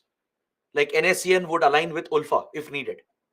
even though ideology and cause is different, they'll come together to share the resources, right? To share the drug routes, to procure arms and weapons. In that regard, in logistical support, some of the insurgent groups have often worked with each other. So for 3 decades, Ulfa thrived in Bangladesh and kept targeting India, and it caused major attacks in Assam. Is that clear? So that is why India has designated Ulfa as a terrorist outfit under UAPA. Even though technically it's an insurgent group, we have clearly labeled it as a terrorist organization. But India saw a breakthrough. We saw a major breakthrough in 2009-10 thanks to Sheikh Hasina's government in Bangladesh. It's the same point which we discussed under Naga insurgency. As soon as Sheikh Hasina came to power, she launched a crackdown on all the Northeast insurgents hiding in her country, and her government destroyed Ulfa with support from the Indian government under Prime Minister Manmohan Singh. IB and RAW played a critical role in aiding Bangladesh with the right intelligence. We secured the border as well to prevent any crossover. And inside Bangladesh, the Bangladeshi forces, they crushed Ulfa, destroyed their safe camps and havens, and Arvind Rajkova was even handed over to India. The top leaders of Ulfa, they were all detained by Bangladesh. Some were killed as well, and Arvind Rajkova was handed over to India. That was a very big success for India-Bangladesh relations. This is how Ulfa was brought down by India. Thanks to the help from Bangladesh and the efforts of our Indian security agencies, Ulfa was brought down in 2009, and currently it has signed a suspension of operations agreement with the government of India. All right. 2 years after its decimation, it was forced to sign the suspension of operations agreement. It means they're suspending their operations. They're calling a ceasefire. Suspension of operations agreement is nothing but a ceasefire. They've agreed to hold the fire, stop all their operations. They have surrendered. They have laid down their arms. And they are awaiting trial, and they're also awaiting a possible peace process. The terrorists will be punished. They'll not be spared. Those who have been involved in acts of terrorism, they'll be dealt the strictest of punishment. The cases are going on. The rest might be spared. They might be pardoned. And we're also thinking of a peace process if needed in the future. As of now, nothing has started. Only the suspension of operations agreement was signed in 2011, and things have remained as it is. So Ulfa's movement has come to an end as far as the operations in India and Bangladesh are concerned. But however, there is another branch of Ulfa called Ulfa I, Ulfa Independent. This is a small faction of Ulfa. It's a notorious outfit headed by a terrorist called Paresh Barua. Paresh Barua was one of the founders of Ulfa along with Arvind Rajkova. He was one of the leaders of Assam agitation. This terrorist has been hiding in Myanmar. If the main Ulfa was in Bangladesh under Arvind Rajkova, the faction, the independent faction, Ulfa I, was hiding in Myanmar under Paresh Barua's leadership. This group survives. It is operating near the Chinese border, China-Myanmar border. Right? Myanmar shares this boundary with Yunnan province of China. Along these borders, Paresh Barua has been seen, noted by Indian intelligence agencies. Indian intelligence agencies have spotted Paresh Barua and his group operating in the jungles of Myanmar-China border, and their presence has been noted in the Yunnan province of China, which clearly means there is Chinese state support. Chinese intelligence agencies are backing Paresh Barua and this faction, and it continues its war against India. It has carried out some attacks in the Northeast. You might have heard about some kidnappings and few minor incidents in Northeast India, right? These have been carried out by Ulfa Independent. In Arunachal Pradesh, few workers in a oil rig, in a oil plant, they were kidnapped by terrorists and released later. Some of you might have heard about this incident, right? And some businesses in Arunachal Pradesh and Assam have been threatened. Someone is extorting money from them. All these activities are by Paresh Barua, his outfit called Ulfa Independent. It continues to operate along the Chinese border, reportedly with a presence in Yunnan province as well, which clearly leads India to believe that Chinese intelligence is backing this outfit. So it remains in a state of war with India, but the main faction has been defeated. They've signed the suspension of operations agreement and they've ended all their operations. And Ulfa's story is almost over. Its insurgency is almost over. Understood? So this is the status with Ulfa's insurgency. Now I think we can take a short break, right? Because before I start with the next discussion, it's better we take a break. I'll need some time to cover the next few topics. So let's take a 15 minutes break. We'll come back in 15 minutes. All right. And then we'll discuss a few related topics. There's Bodo insurgency and other insurgent movements. So let's cover all of this, finish Assam, and then look at other smaller topics. Mizoram, Manipur, Tripura, they are much smaller topics compared to Nagaland and Assam. So please come back in 15 minutes and then we'll start the discussion.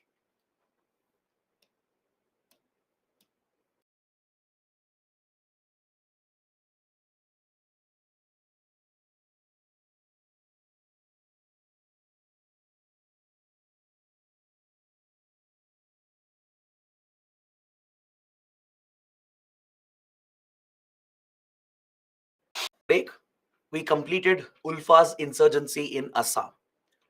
Now, related to that, I would like to point out one incident which happened in 2012. Remember, I told you that the problem of illegal migration, which has been witnessed in Assam, has led to communal stereotyping, leading to communal polarization on the ground. Several local organizations, the regional political parties, they've added a communal color to it by projecting that all the illegal migrants are Bengali Muslims. This has led to the introduction of a communal angle to the issue, where even Indian Muslims are targeted and branded as Bangladeshi illegal migrants. This is a very disturbing development that we have seen, and insurgent groups like Ulfa and especially Bodo insurgents, they have targeted outsiders.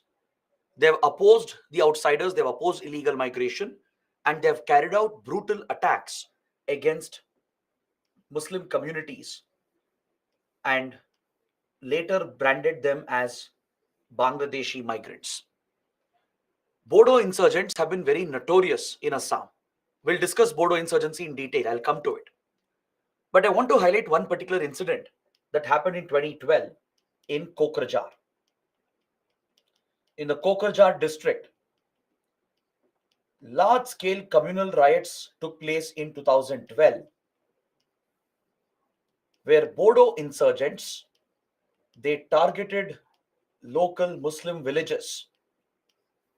Many of them were actually Indian Muslims, genuine Indian citizens. They committed atrocities against these Muslim villages and branded them as Bangladeshi illegal migrants. Even if they were illegal migrants, right? Such violence and atrocity is not excusable. It's not tolerable in any country, in any society. Following these large-scale communal riots that happened, there was a widespread protest that happened across the country against these communal riots in Kokrajhar. In Mumbai's Azad Maidan, counter protests were organized by few Muslim organizations, which increased tensions and led to some riots as well. So at this point in 2012, tensions were very high in Northeast India and also in some other parts of India. So during this sensitive time, a fake WhatsApp message and a fake SMS started circulating. Remember, just back in 2011, 2012, social media was becoming a rage.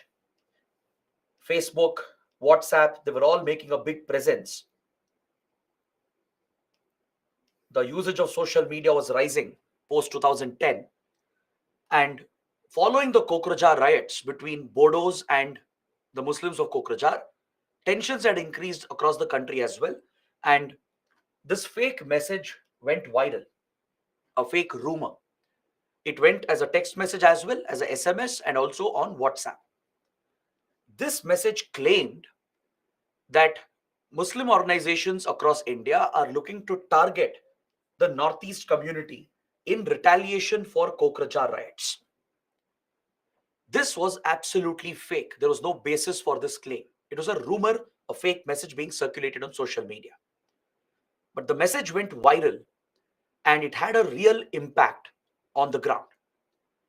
It led to an exodus of Northeast students and workers from across India because the Northeast community, they felt threatened that there would actually be attacks against them following the Kokrajhar riots. Because in many Indian cities, from Delhi to Hyderabad to Bangalore, right, there are many students from Northeast India, workers from Northeast India who have settled, who have migrated and settled. Once the message went viral, back then people would believe everything that they would read on social media. Not just then, even now, you have many people who believe everything that they read on WhatsApp, right? So they assumed that this was a real message, a real threat, and it triggered a fear element amongst the Northeast community. So out of fear of being targeted, they started leaving Indian cities overnight. It led to an exodus. As the message went viral, airports, railway stations, bus stands, they were overcrowded by students and workers from Northeast India who were settled in different parts of the country. They started leaving the cities and going back to their places, their hometowns in Northeast India. Fortunately, nothing untoward happened. There was no violence or no incident on the ground, but you could see the impact that a fake message on social media could have. Now, I'm highlighting this incident because it gives you an idea about the impact of misuse of social media platforms. If social media platforms and communication networks like mobile phones, if they are misused, if the internet is misused to spread fake news, to spread rumors, this could have a real world impact. Fortunately, this incident only led to an exodus where the students and workers, they fled from cities and went back to their hometowns. If something untoward had happened, right, even if one small incident had occurred, this would have possibly triggered widespread riots and social chaos. This was our first experience, India's first experience with the misuse of social media, where there was a real threat in the real world. Is that clear? Following this, India started looking at social media more seriously. At the global level as well, there were many such instances where social media was being used to organize riots, to trigger communal divides, to exploit the social divisions, leading to breakdown of law and order. So government started realizing in 2011, 2012 that misuse of social media and the internet could create major security problems. It could threaten the security of the state. That is why UPSC added this topic as an entire chapter in internal security. Next year, in 2013, the UPSC mains exam format and syllabus was revised and updated. So in the new syllabus and format, internal security was added as a new subject. And under the subject, a separate chapter was added regarding misuse of media and social media and how it threatens our internal security. This was primarily motivated by this incident and other global incidents as well, where similarly social media was being misused to create security challenges. So since it is a connected incident, I thought you should know about it. You should be familiar with how social media platforms can be misused. Is that clear? So we will study Bodo insurgency. Later we'll come to it. We will discuss the root cause of Bodo insurgency. We'll examine all the issues related to Bodo insurgency. But just knowing that there is a communal angle to the problem of illegal migration is very important, because this makes the issue even more sensitive, right? There are these extremist insurgent groups like Bodos and even Ulfa at one point. They have targeted outsiders, and in the name of targeting outsiders, they have targeted Muslims in the region. So the communalization of the issue creates even more security challenges for India, right? It could lead to such situations where clashes and riots might break out between different communities, thereby threatening the stability of the Indian state. Is that clear? Now, let's talk about another set of insurgencies and extremist movements that has been witnessed in Assam, where the demand of the insurgents has been statehood within India. If Ulfa was a separatist group demanding independence from India, there have been other insurgencies in Assam which have tried to form a separate state for themselves, just breaking apart from India, from Assam, but not from India. Meaning they wanted a separate state for themselves. All right. These demands have come from different tribal communities in Assam, the minority tribes like Bodos, the Karbis from Karbi Anglong region,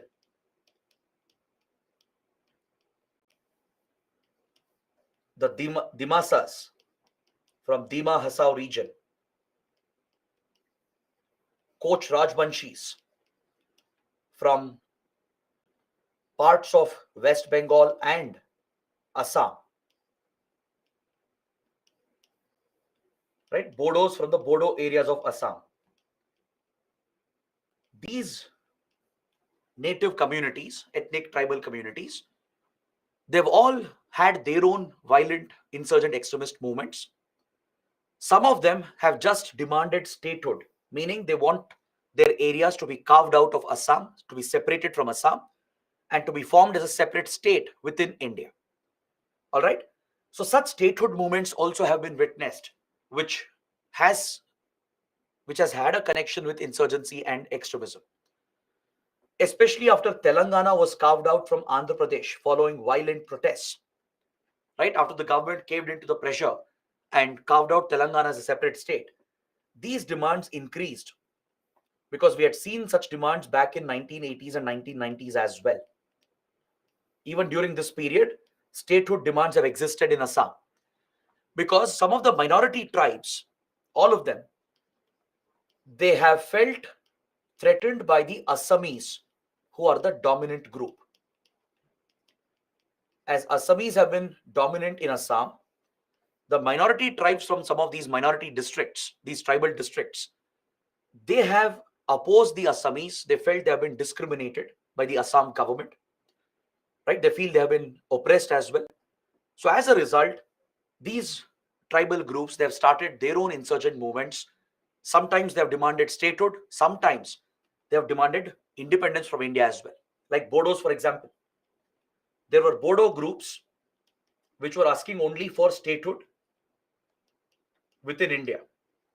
They didn't want independence. They wanted to break out of Assam. There were some Bodo extremist groups which we are going to look at. They just wanted to break out the Bodo areas from Assam and form a separate state, but within Indian sovereignty. There were other Bodo insurgents who wanted complete independence from India itself. So all kinds of separatist activity has been seen in Assam, from demand for statehood to outright separatism. Is that clear? If you look at the Koch Rajbanshis, they have demanded the creation of Kamtapur. They even had a extremist organization called Kamtapur Liberation Organization, or the KLO. The Kamtapur Liberation Organization.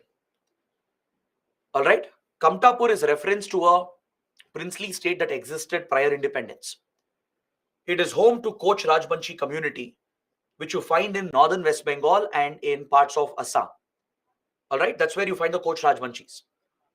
They have fought for either independence or separate state as well, and they have led an insurgent movement against India called KLO, Kamtapur Liberation Organization. Now, this group is in news recently. The group was back in news because the leader of KLO, who was hiding in Myanmar, he has returned back to India. He crossed the border from Myanmar and surrendered in Nagaland, surrendered in front of Assam Rifles in Nagaland. And there are rumors that he has come back at the request of the Indian government. Most likely, Government of India is looking to start a peace process to resolve the Kamtapur issue. There are reports, it's not confirmed yet. We don't know the entire details. It's not there in the public domain. It's all classified. But KLO was recently in news just few months ago. The leader of KLO, he was hiding in Myanmar. He crossed the border voluntarily with some of his cadres and surrendered in front of Assam Rifles. And after surrendering, he has been taken to New Delhi. Media reports are indicating a potential peace process going on between Indian government and KLO, and some kind of settlement might be worked out to resolve the issue of Coach Rajbanshis. Maybe India might agree for some kind of autonomy, maybe constitutional autonomy. There are also rumors that a new state might be created by carving out areas from West Bengal and Assam. A new state called Kamtapur might be created, but this is all rumors again, right? But anything is possible, so please pay attention to this topic. This is still a developing story. We don't know much about it because initial negotiations will always be classified in case of such sensitive issues. All right, but the leader has returned on his own, and there are reports that Indian intelligence agencies contacted him, right, asking him to come back as India is ready for a peace process to resolve the Kamtapur issue. Whereas Karbis and Dimasas and the Bodos, their issues have been settled. Most of their insurgencies have come to an end, and we have provided constitutional autonomy to Bodo areas, the Karbi Anglong region and Dimasa region. All right. So under the 6th schedule of the Indian Constitution that provides for flexibility, where autonomy can be granted to tribal areas in Assam, in Tripura, and also in Meghalaya and Mizoram. In these 4 northeastern states, tribal districts can be provided with constitutional autonomy under the 6th schedule. To satisfy the demands of the tribes, to provide for protection of tribal rights, to protect tribal land, to protect tribal culture and customs. Such autonomy can be given within the Indian Constitution, which helps in curbing such separatist insurgent movements. This is the flexibility of the Indian Constitution. Just like 5th schedule provides for some special provisions for administration of scheduled areas or tribal areas in other states, right? Similarly, 6th schedule provides for autonomy in Assam, Tripura, Meghalaya, and Mizoram, where tribal districts can be given complete autonomy. Understood? It helps in pacifying the demands for statehood and other such demands, which could have led to violent insurgencies against the state. So through this autonomy, we can provide legislative autonomy, meaning all the laws passed by parliament and the state legislature will not apply to the autonomous areas. In these autonomous districts, autonomous administrative councils will be set up, which will have constitutional powers. All right. So laws passed by the parliament and state legislature will not automatically apply, and it will have to be approved by the autonomous councils in order to extend the laws. In many ways, it is similar to the special status that was given to Jammu and Kashmir under Article 370, where state legislature had to approve the parliamentary laws to make it applicable in J&K. Almost on similar lines, such legislative autonomy is given, even executive administrative autonomy with regard to implementing some welfare schemes and government schemes. They even have financial autonomy to raise their own taxes, to manage their own revenue and expenditure at the district level. These tribal districts, they are provided with such autonomy under 6th schedule, and autonomous district councils are set up to administer these tribal districts. To administer these 6th schedule districts, autonomous district councils are constituted with constitutional recognition. All right. So in Assam, we have these 3 autonomous councils that have been formed. The Bodoland Territorial Council, or BTC, which administers the Bodo areas with constitutional status. Karbi Anglong Autonomous Council for the Karbi Anglong district, which is home to the minority tribe, the Karbi tribe. And the Dima Hasao Autonomous District Council for the Dima Hasao region to provide for the welfare of the Dima Hasao community. These are the three autonomous areas in Assam. All right. So the powers of center and state will be restricted in these autonomous territories with regard to some subjects like land, then civil laws, laws related to marriage, inheritance, even some judicial powers, right? Because some tribes, they have their own judicial systems, they have their own civil laws as well, they have their own customs which defines the practices related to marriage, adoption, inheritance, etc. So to protect the unique tribal culture, their language, to protect tribal land and protect their resources, the opportunity is given to them to look after their own administration. These autonomous district councils, they will have their own local elections, all right? And in few subjects, legislative, executive, financial, and even judicial powers are devolved to these autonomous councils. The powers are devolved to the autonomous councils. However, state will exercise jurisdiction in other matters, in other key matters like police and law and order. Center will also exercise its jurisdiction with regard to communication, defense, security, and all these other big subjects. Only in few subjects related to welfare, land, education, healthcare, right? The local civil practices and customs. In these matters, powers are given to the councils so that the local tribe leaders who get elected in the local elections, they can look after the local administration. They can provide for protection of tribal rights and land and resources and thus protect the tribal community. So this is the beauty of the Indian Constitution. It provides these flexible options where when such demands are present, which turns into violence and insurgency and even terrorism, we can curb them by making concessions. Without affecting our sovereignty, by keeping those areas within India's sovereignty, we can provide administrative, legislative, financial, and judicial autonomy and give them constitutional status so that the local tribes can look after their own administration and thus protect their rights and well-being. Is that clear? Any idea how many autonomous councils are established under 6th schedule? What's the total number? I told you that there are 3 in Assam. What could be the total? If you take Tripura, Meghalaya, and Mizoram, how many autonomous councils are there under 6th schedule? You would have read this in polity, right? It shows how you're preparing, right? Because polity classes, I think, are done. Some are saying 18, 50, 12. Few students have got it right. Gansham, Rashmi, and Kirtana. Very good. There are 10 autonomous district councils in India. Please remember this. Take it as homework as well. I want you guys to find out the names of all the 10 autonomous district councils that are set up under 6th schedule. We have few in Meghalaya, few in Tripura, few in Mizoram. So in total, including Assam, we have 10 autonomous district councils. All right.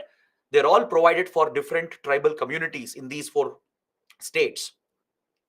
And they enjoy these powers, these limited autonomous powers, so that they can look after tribal welfare.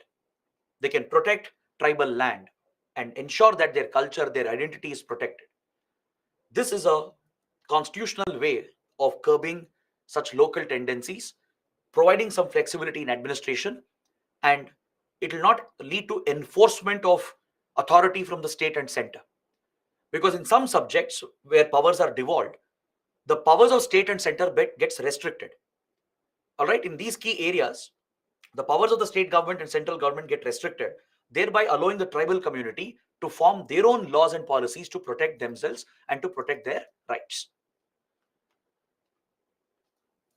Do you know that there is one more region in India which is demanding similar autonomy under 6th schedule? Do you know which region is it? there is another region in India fighting for constitutional autonomy. Recently, it was in news as well. There is a region which has carried out protests. It has carried out major protests asking for constitutional autonomy under 6th schedule. Some are saying Gorkha land. Gorkha land, actually, they are demanding a separate state itself in the Darjeeling area. Right? So Gorkha land movement, they're not demanding constitutional autonomy. They are demanding statehood. They want a separate state.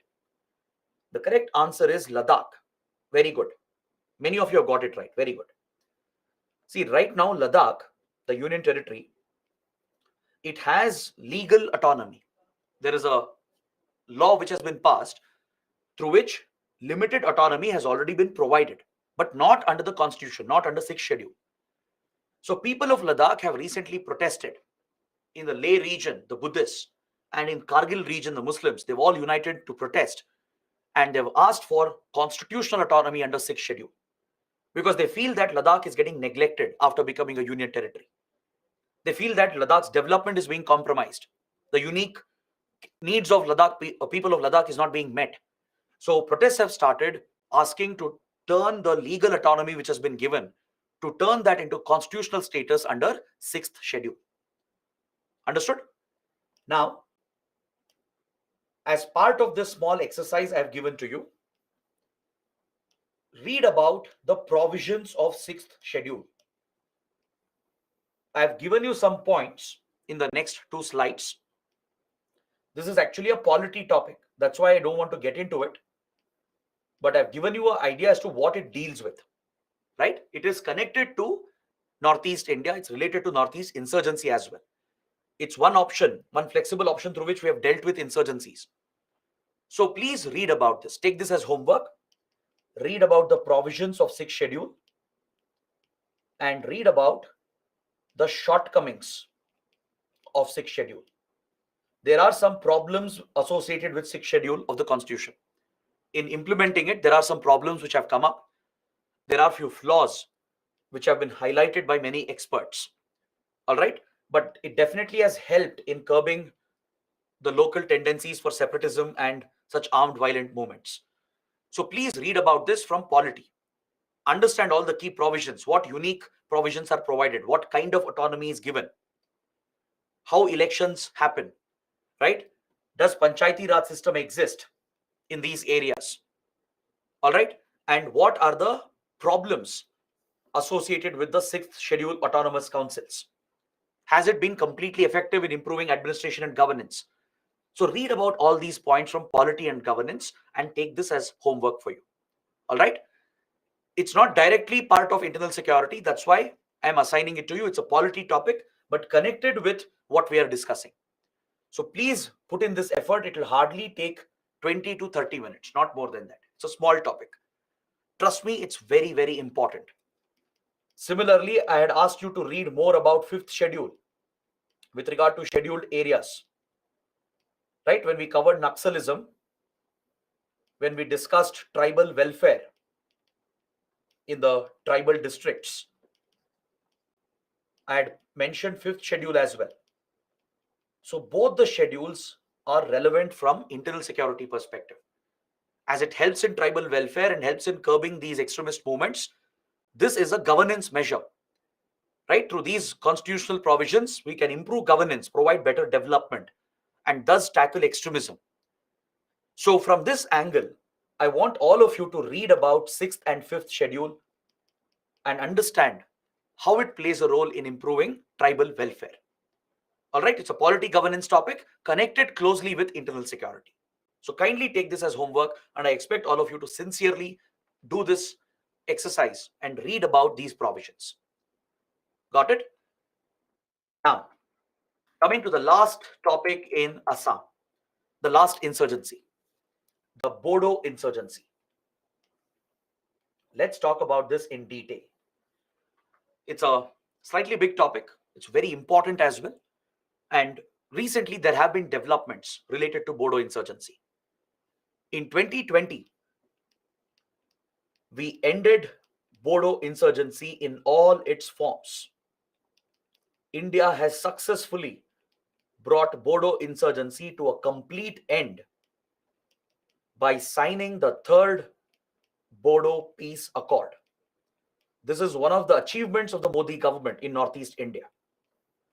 It brings greater stability to Assam and Bodo areas, as all forms of Bodo insurgency has come to a complete end with the signing of third Bodo Accord. So that is why the topic becomes very important, and UPSC is yet to ask a question on this.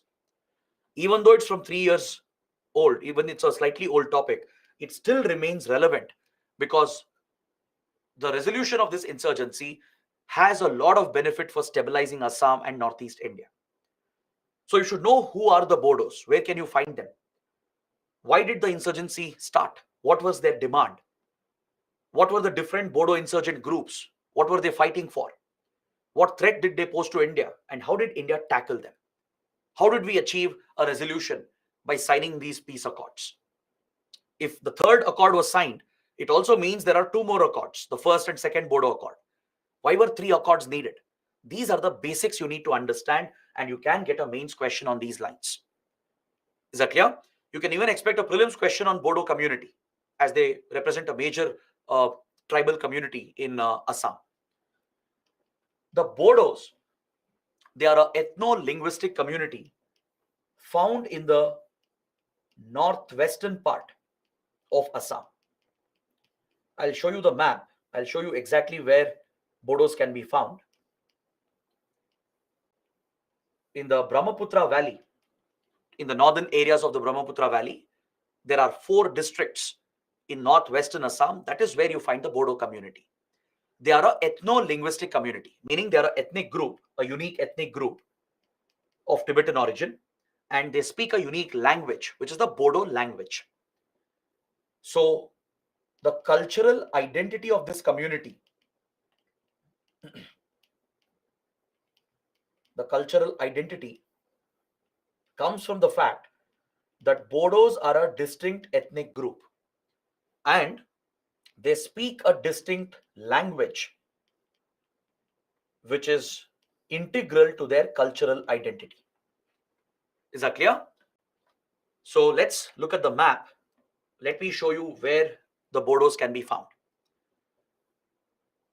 See, this is the region. Now, this is where roughly Brahmaputra river flows. Roughly the Brahmaputra river flows here. So in the Brahmaputra Valley, in the northern areas here, which is the northwestern part of Assam, this is where Bodos are found. They are native to this region. All right, this is the Bodo inhabited area. There are 4 districts, which includes Kokrajhar, which I was mentioning earlier, where communal riots broke out between Bodo insurgents and Muslim villages. Then Chirang, Udalguri, and Baksa. These are the 4 Bodo districts in Assam.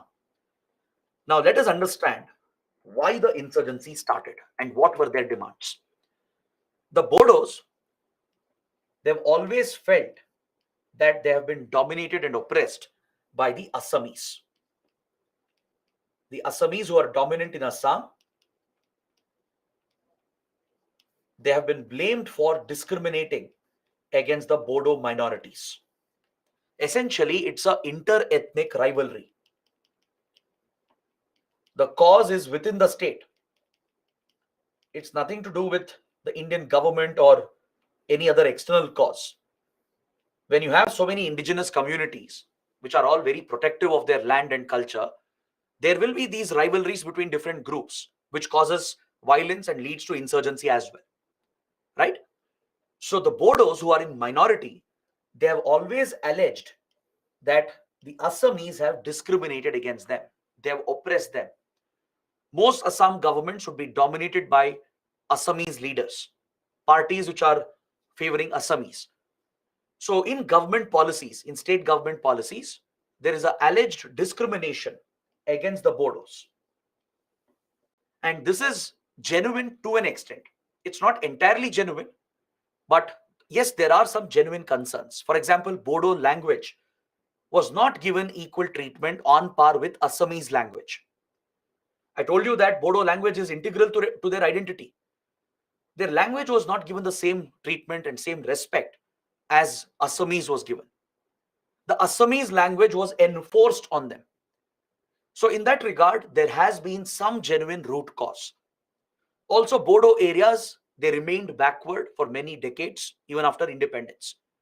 While rest of Assam was developing, especially the Guwahati area and the other part of Brahmaputra Valley was developing, which is the areas of the Assamese, the Bodo areas were slightly left behind with regard to their development and progress. All right. And historically, Bodos have many issues as well in the region. The region is home to many tea plantations. So they have many historical issues dating back to colonial times. So they felt that none of these issues were addressed post independence. And especially under the state government, which was dominated by Assamese, they felt that they were being discriminated and being left out. They felt their language was being disrespected. They felt their rights was not being protected by the state government. So this became the root cause for Bodo insurgency to break out in the mid 1980s. That is where few Bodo groups were formed which wanted to create Bodo land. All right. And the demand of these Bodo groups, they have varied. There have been certain groups which have asked for autonomy under 6th schedule, meaning they just wanted constitutional autonomy. They didn't want independence from India. They didn't want a separate state. They just wanted autonomy within Assam, like Karbis and Dimasas got autonomy. There were other extremist groups which wanted a separate state. They wanted Bodo areas to be carved out of Assam and a separate state called Bodo land to be formed. But there were other notorious terrorist organizations which were leading a separatist war against India itself, calling for breakout of Bodo areas to form a separate country called Bodo land. So all three types of extremism has been seen, from demands for autonomy to statehood to complete separatism. All three demands have come from different Bodo groups. Within the Bodos, there have been different extremist insurgent outfits, and they have raised these different demands over the years. Is that clear? So in the mid 1980s, a dangerous terror organization was formed, a secessionist outfit, a separatist outfit was formed called the BDSF, the Bodo Security Force. It was established by a notorious terrorist, Ranjan Daimari. Again, technically, all these groups are insurgents. Academically speaking, these are insurgent groups. If you look at their structure, the way they operate, they're all insurgents. But because of the brutal violence they have carried out, the atrocities they have committed here, right, the threat they have posed to India, they've all been labeled as terrorist organizations and they have been proscribed under Unlawful Activities Prevention Act. So BDSF, the Bodo Security Force established by Ranjan Daimari, became a notorious terrorist organization in Assam, established in the mid 1980s. Now, BDSF, which claimed to fight for Bodos, it obviously wanted independence. Its goal was to break away from India itself. And it would target outsiders. Any outsider, any non-Bodo would be a target for this outfit. Is that clear? So this group has targeted the Assamese because their primary anger is against the Assamese, right? And they have targeted migrant workers found in Bodo areas. Remember, I told you the area is filled with tea plantations since the British days. It's right next to Darjeeling area, if you noticed, which is known for the world famous Darjeeling tea. The British identified this lucrative spot. They commercialized it and they expanded their tea plantations across Darjeeling towards the Bodo areas, towards Assam. To run the tea plantations, the British had brought migrant workers from the outside. From central India, they had brought few tribes and settled them here in the Bodo areas to make them work in the plantations. Any idea which tribe from central India could have been brought here? Does anyone know? The British brought migrant workers from which tribe and settled them in Bodo areas?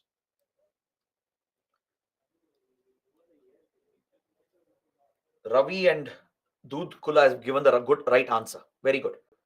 The Santals primarily, and even some Mundas and Gond. Primarily, it's the Santals. Most of them who were brought here during colonial period, they were Santals.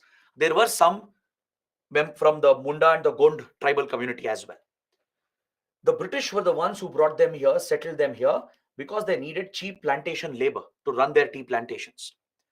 So these migrant workers have remained here from several generations, but they are seen as outsiders by the Bodos. The Bodos have hated them. They have carried out targeted discrimination against them, and BDSF primarily started targeting these tea plantation workers. Some of you might have read about this. You might have seen in some movies as well, where insurgents are targeting plantation workers. It's a major problem that Assam had faced back in 1980s, 1990s. It was the Bodo group by Ranjan Daimari, the BDSF, which was committing these brutal atrocities.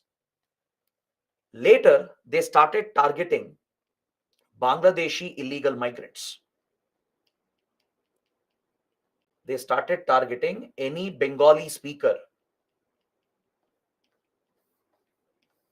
They wouldn't care whether they are truly illegal migrants. But since they had an agenda against outsiders, they would target any Muslim or any Bengali speaker and then brand them as a Bangladeshi Muslim who is an illegal migrant. This is the atrocity Ranjan Daimari's terror group has carried out. It's one of the most notorious outfits. It later was renamed and restructured in 1994 as NDFB. You might recognize this name instead of BDSF. BDSF is the older name. The organization was restructured and renamed in 94, and it's called the NDFB, the National Democratic Front of Bodoland. It's ironic they use the word democratic in their name. They are nothing but democratic. This group has committed brutal violence against Muslims in Assam. It has targeted brutal violence against Bengalis, right? Because see, in Assam, you have native Bengali speakers, right? Bengali speakers are spread out across this region. Even in Odisha, you'll find Bengali speakers, right? In West Bengal, in Assam as well. There could be Muslims who speak Bengali, who are Indian citizens. But this terror group would target Bengalis and Muslims and brand them as illegal migrants. Even if they were from Bangladesh, even if they were illegal migrants, such violence cannot be justified. This group started carrying out these brutal attacks throughout 1990s. All right. But India had reached out to the Bodo groups, to the other Bodo groups, which I was mentioning. There were Bodo political groups as well, which were not resorting to violence like BDSF. They just wanted autonomy. They were not asking for statehood. They were not asking for independence.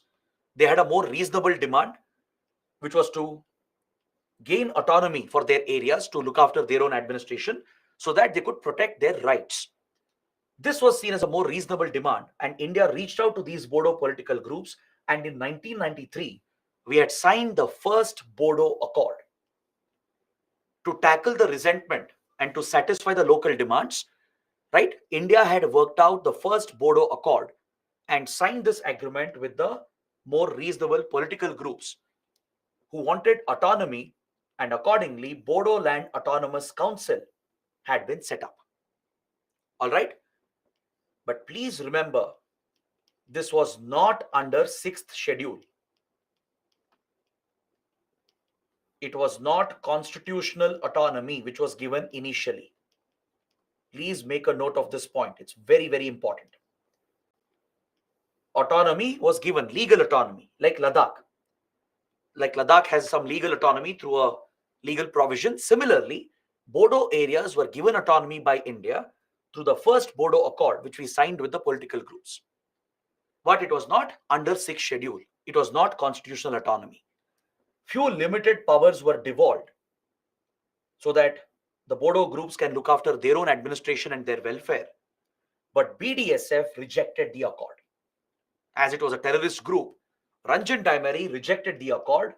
That is when he restructured his terror group, renamed the organization as NDFB, and started committing brutal attacks in the Bodo areas and non-Bodo areas.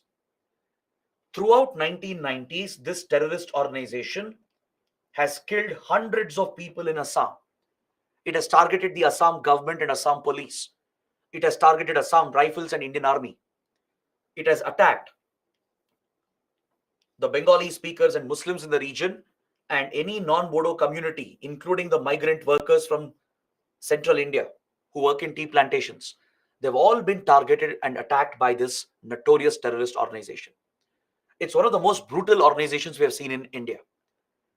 And guess what? This group, for all its hatred against outsiders, finally hid in Bangladesh. It took a safe haven in Bangladesh, which again exposes the hypocrisy of these terrorists. Just like Ulfa also hid in Bangladesh, once we started targeting them, right? ASPA was of course implemented here. So under the special powers, Indian Army, Assam Rifles and Assam Police, they started hunting this group. Ranjan Daimari was a prime target for India. So as we stepped up our counterinsurgency operations, they ran away from India and went to the very same country illegally as terrorists and set up a terror sanctuary there. But here in India, they were targeting Bangladeshi illegal migrants. Look at the hypocrisy of this, the irony of this. So these terror groups, they're not truly interested in the welfare of their community. They don't really care about it. They use violence and atrocities to establish their political and economic influence. Eventually, all these terrorists here, they have their own illegal criminal businesses. From extortion to drugs to weapons, that's what they deal with. They want to run these illegal businesses, make money, and establish their political dominance, right? And they use terrorism. They bring out a so-called agenda, which is a hollow agenda. If they were true to their agenda, why would they go hide in Bangladesh? If they were targeting Bangladeshis, if Bangladesh was a problem for them, why would they take shelter in Bangladesh? Just because they were getting support from Pakistan and hostile Bangladeshi government, they hid in Bangladesh and scaled up their operations against India.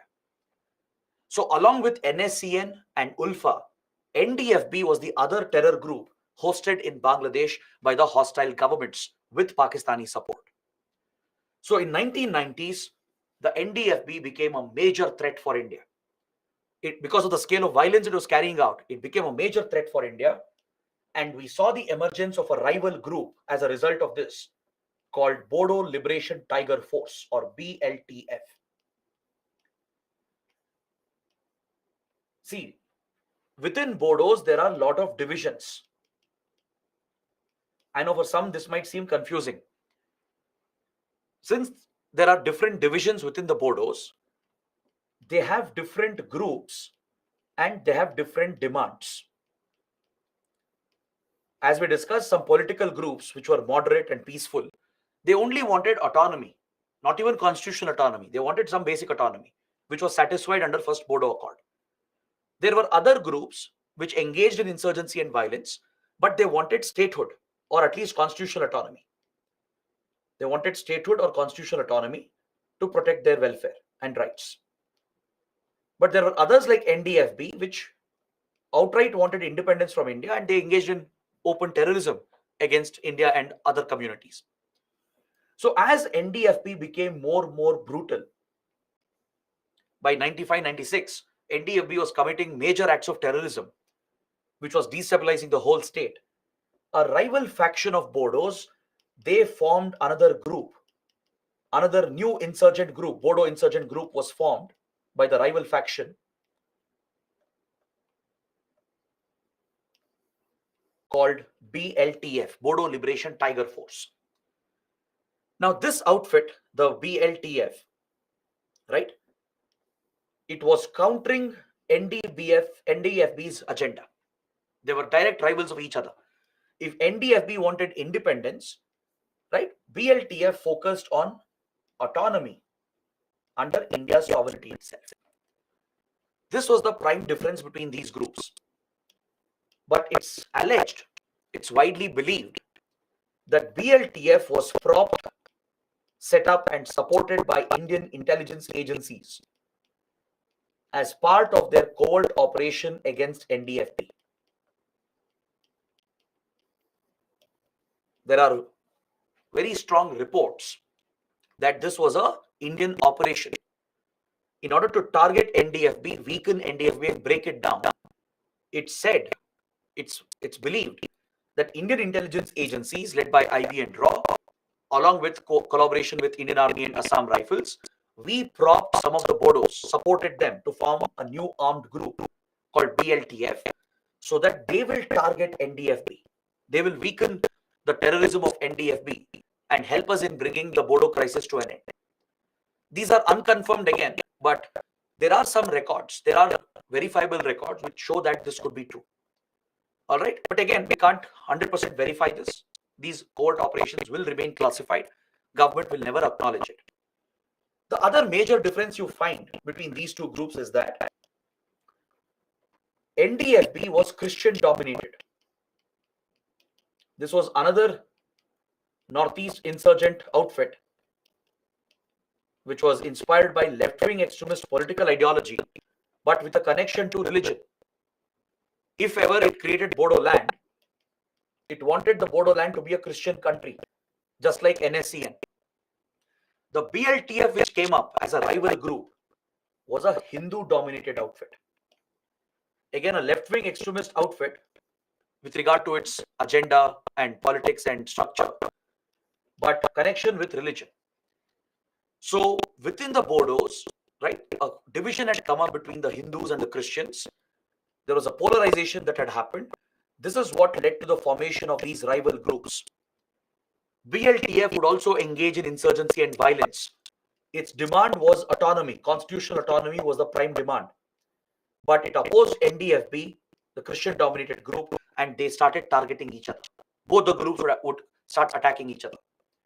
This is what gives rise to rumors that most likely Indian intelligence agencies were supporting BLTF as a covert strategy to break down NDFB, which was hiding in Bangladesh. Is that clear? In the middle of all this, the migrant workers that we were talking about, the tribal workers in tea plantations, they formed their own outfit to protect themselves called Bengali Tiger Force. The migrant workers and the Bengalis here who are being targeted by NDFB, they all came together, the tea plantation workers from Santal Munda tribes and the Bengali speakers in the region. Since they were being targeted, as they were non-Bodos, they were being targeted by NDFB, they formed another group called Bengali Tiger Force to protect their community, to defend themselves against Bodo attacks. So BLTF aligned with the Bengali Tiger Force and jointly they started targeting NDFB. This was an internal war, an internal conflict within the Bodo areas. Is that clear? So as a result, violence escalated in late 90s and until early 2000, these rivalries persisted in Bodo areas, where NDFB was targeting all the non-Bodos and pushing for independence and forming a Christian nation. But it was being countered by BLTF, which was a Hindu-dominated outfit, along with Bengali Tiger Force, which had been formed to defend the non-Bodos, the Bengalis and the migrant workers. So this internal fight caused large-scale violence in Assam, and finally, India struck the second accord. The second Bodo Accord was worked out in 2003, through which the BLTF surrendered and ended its war in the region. It signed the accord with the government, central and state governments. It completely surrendered. It agreed for a ceasefire, gave up its armed struggle, and following this, India introduced a major change. We provided constitutional autonomy to satisfy the BLTF. And this autonomous council, which was already created in 93, it was given constitutional status under the 6th schedule. Is that clear? This is how the Bodo Autonomous Council finally got constitutional autonomy. The BTC, the Bodo Territorial Council, which administers the Bodo Autonomous Area, it was given constitutional autonomy under the 6th schedule of the Constitution. This was the concession India made to ensure that BLTF surrendered and reduced its violence in the region. All right. So, second Bodo Accord brought some peace and stability into the region. Now, the only group that was left was your NDFB. So, NDFB continued its terrorism from Bangladesh. Different factions of NDFB also came up. There were different splits that happened, leading to different branches of NDFB. But in 2009-10, when Sheikh Hasina cracked down on these groups, NDFB was disseminated by Bangladesh and India. Thanks to the support we got from the Bangladeshi government, we destroyed these outfits. Several top terrorists were killed. Many were arrested. And Ranjan Daimari, the leader of all these terror organizations, was finally brought back to India, and he remains in Indian custody. Is that clear? So NDFB was brought down by Indian forces and Indian intelligence agencies thanks to the help we got from Bangladesh. So post 2009-2010, NDFB's terrorism declined. So parallelly, we started a peace process to permanently end this crisis. And it took 10 years for the peace process to finalize. So the government of India, along with the state government, started negotiating with NDFB and all the factions, along with other Bodo groups, political groups, and students' union. We negotiated with all the Bodo representatives, not just with NDFB. Even the political groups, the Autonomous Council, and there are Bodo Students' Union as well. So with all of them, we negotiated and finalized the third Bodo Accord, which was signed in January 2020. All right, this is one of the big achievements of Modi government in stabilizing the Northeast region. Right, it has taken years of effort of the previous governments to contain this crisis. And finally, in 2020, we settled this conflict forever with the third Bodo Accord. So the provisions of the third Bodo Accord might be important. UPSC might ask you to analyze the third Bodo agreement and how it has ended Bodo insurgency. So let's take a quick look. Let's see what are the key provisions. I'll take you through the key provisions and then we can end this discussion. It's formally called as the Comprehensive Bodo Settlement Agreement, and it provides for redrawing and renaming of the autonomous area. The autonomous area, which I showed you in the map, the 4 districts, Kokrajhar, then Udalguri, and the others, they were called as BTAD. That was the previous name of that region, that autonomous region. It was called Bodoland Territorial Area District, which was governed by your BTC under 6th schedule. Is that clear? This was the designation of the territory and the Autonomous Council. The area is called BTAD. That was the old name before the third Bodo Accord. All the 4 districts where autonomy was given under 6th schedule, they are called Bodoland Territorial Area District. This area, comprising of 4 districts, is administered by BTC. That is the local government, the autonomous government under 6th schedule. Now, because of the third accord, this area has been renamed as BTR. Now it's called Bodoland Territorial Region. Now, what is the big deal about this? How will renaming help? I'll explain that in a short while. The territorial area has been redrawn. The boundaries of the autonomous region has been redrawn, and that is why the renaming was necessary. All right. So this change has been carried out through the accord. In a short while, I'll explain why this was necessary, why the redrawing and renaming was needed. Let's look at other provisions. I'll come back to that point. So which were the Bodo groups that we negotiated with? The All Bodo Students Union, the Bodo People's Organization, and all factions of NDFB, including the main outfit headed by Ranjan Daimari. These are the groups that we negotiated the accord with, and it brings the armed movement of NDFB to a complete end. NDFB and all its factions, all of them have surrendered completely. They signed a suspension of operations agreement with the government of India. They have laid down their arms and weapons and they have surrendered in front of the authorities. Within the given deadline, as per the agreement, all the Bodo terrorists, the militants, have surrendered. The whole armed group is now disbanded. It does not exist anymore. Is that clear? So in return for the end of insurgency, India has given a lot of concessions. India has agreed for a lot of concessions within the 6th schedule. And this is how India has brought the insurgency to an end. By giving some concessions, constitutional, financial concessions, to act as an incentive, to provide some flexibility as well to the administration of these areas. And in return, the terror groups have surrendered completely by ending this insurgent war against India. All right. Now let's see what is this new model of power sharing which has been provided. Why redrawing and renaming was needed? What kind of assistance has been promised by India? Let's understand this in detail. I'll go one by one. There are a few important points to mention. So let's look at them one by one. Point number one, the accord reduces the financial dependency of the Autonomous Council on the state government of Assam. This was a complaint. Even after constitutional autonomy was given in 2003, the Autonomous Council was still dependent on the state government for funds.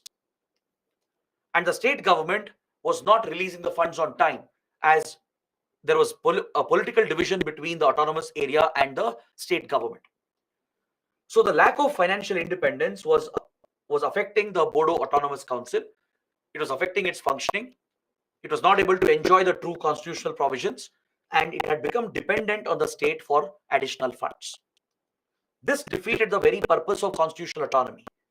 That is why the government has agreed to reduce the financial dependency of the BTC on the state government. The center is directly providing some financial support to the BDC to reduce its dependency on the state. Next, the territory which I mentioned, the BTAD, this territory is being altered. BTAD has been renamed right now as BTR. And this change in name was needed because the map of the autonomous area has been redrawn. All right, let's understand why the redrawing was needed. Let's go back to the map. By using the map, I can explain why the redrawing was needed. Why the redrawing of boundaries was necessary,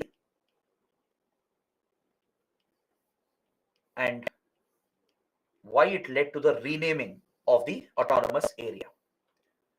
So this entire region which you're seeing here, all the 4 districts together, right? They were administered by your BTC, the Bodoland Territorial Council. This area which it was administering was called BTAD. This was according to the 2003 accord, the second accord, which had given constitutional autonomy to the region.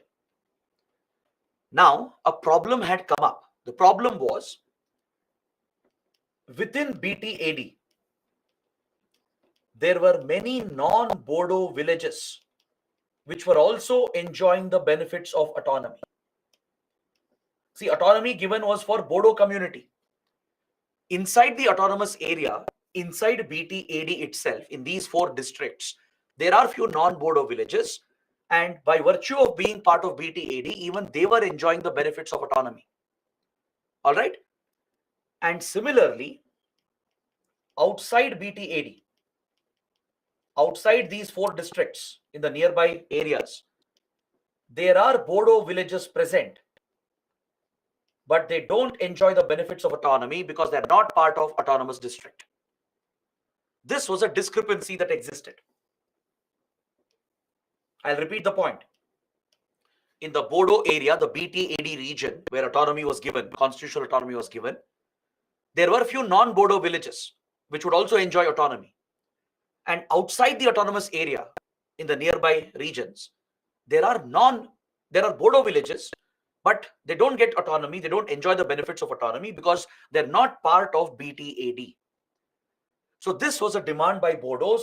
That is why they wanted the map to be redrawn.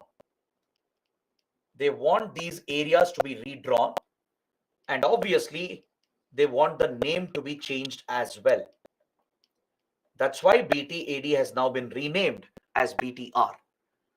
So as part of the redrawing exercise, these non-Bodo villages, they have been excluded from the autonomous territory. They don't enjoy the benefits of autonomy. And Bodo villages outside the area, which didn't get any benefit, they are being included in the autonomous territory so they can enjoy the benefits of autonomy. Understood? This is why the redrawing was necessary, and hence the autonomous area has been renamed from BTAD to BTR. All right. This exercise has been completed as well, and the BTC has been empowered to have a say in the appointment of key government officials along with the state government. This further increases the powers of BTC. While appointing the DC, the SP, who are IAS, IPS officers, state government was having complete discretion. Now going forward, because of third Bodo Accord, state government cannot appoint on its own. In these 4 districts, if DCs and SPs have to be appointed for the district administration and the district police, state government has to consult with the BTC. It has to consult the autonomous body, consult with Bodoland Territorial Council, and then make the appointments. So this gives BTC greater control in senior appointments of government officials. All right. So this provision also has been included, and the redrawing also has been completed, where Bodo villages that were excluded have been now included, and non-Bodo areas have been excluded. So these are the big changes that have happened under the third Bodo Accord. A committee also has been set up to carry out the redrawing exercise. A committee comprising of Bodos and representatives from state government and central government. Such an inclusive committee was set up to complete the redrawing exercise, to determine which areas to be included, which areas to be excluded. And all these members were also included in the process, in the redrawing process, so that everyone has representation and they can decide together as to which villages will be included, which villages will be excluded. A separate Bodo Kachari Welfare Council has been provided for developing the Bodo villages which were outside BTAD. The Bodo villages outside of BTAD, which haven't got the benefits of autonomy until now, for their welfare, a separate welfare council, a Bodo Kachari Welfare Council, has been set up, along with scheduled hill tribe status to the hill dwelling Bodos. Those Bodos who are dwelling in the hills, they will get scheduled hill tribe status, which gives them protection over their land. The tribal land will be protected. They'll also enjoy many privileges like reservation and subsidies, etc. The Bodo language has been recognized as an associate official language for the entire state. Previously, Bodo didn't have this recognition, whereas Assamese language was the state language, the official state language. So Bodo language now enjoys the status of associate official language across Assam, even in the non-Bodo districts. All the terrorists who surrendered, the militants, if they haven't committed brutal acts of terrorism, they have been rehabilitated by the government and brought back into mainstream. Those who have committed terror attacks, murders, killings, rapes, those who have been involved in brutal crimes, they are not spared. They will be punished. They will be arrested and they'll be punished. But those who are only involved in non-heinous crimes, if they have just been part of the organization, if they have just been indoctrinated, misled to work for the organization, they will be spared. They'll not be arrested. There'll not be cases against them. Rather, the government will help them in bringing them back to mainstream. Government will give them jobs. It will give them some compensation as well so that they can surrender and come back.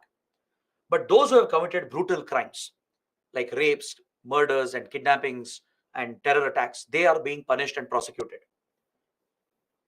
So these are the big changes which have happened under the accord, and lot of financial incentives also has been given by the government.